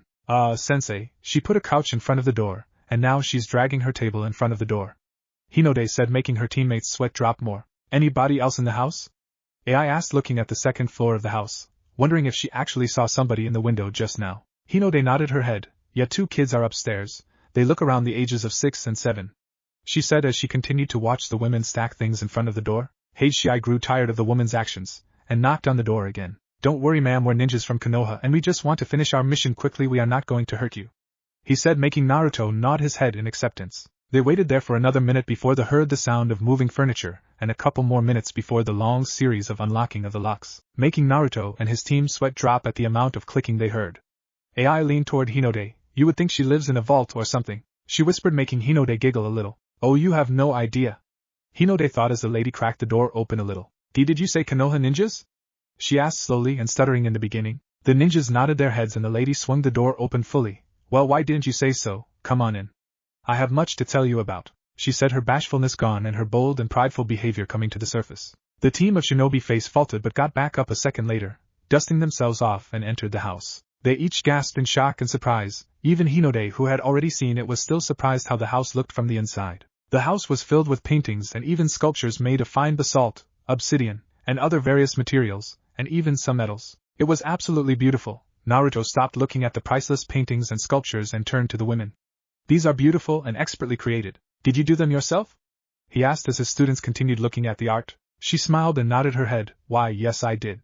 She said until she realized something. Oh, how rude of me. My name is Hamazaki Yumi. It's very nice to meet you, she said, extending her hand toward Naruto. She was 5 feet and 7 inches. Her hair was a light and faded blonde, much like Tsunade of the Sannin. She was wearing a white kimono with pink flower petals falling down the left of it. She wasn't wearing any sandals and her hair was done in a short ponytail. Her breasts were a large teacup, and her waist was small and slim. Her figure was that of an hourglass. She was quite an attractive woman, at the age of 32. Namikaze Naruto, and I feel the same way.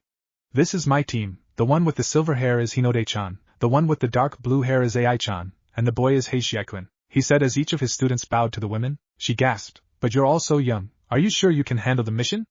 Ayumi asked, worried about their safety. Heishiai grew irritated at the jab at his skills because of his age, but before he could tell Ayumi what he thought of the comment, Naruto covered his mouth, sensing that he was going to say something. Don't worry ma'am, we can complete the mission.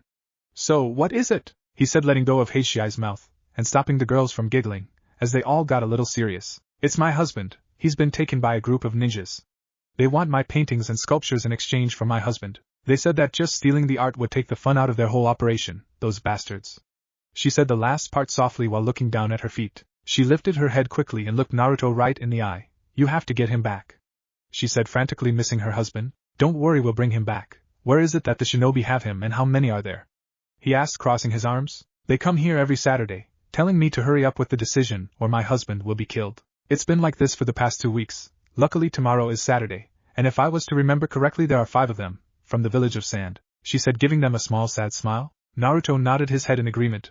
When Hinode stepped up, did they give you a location to take your art to?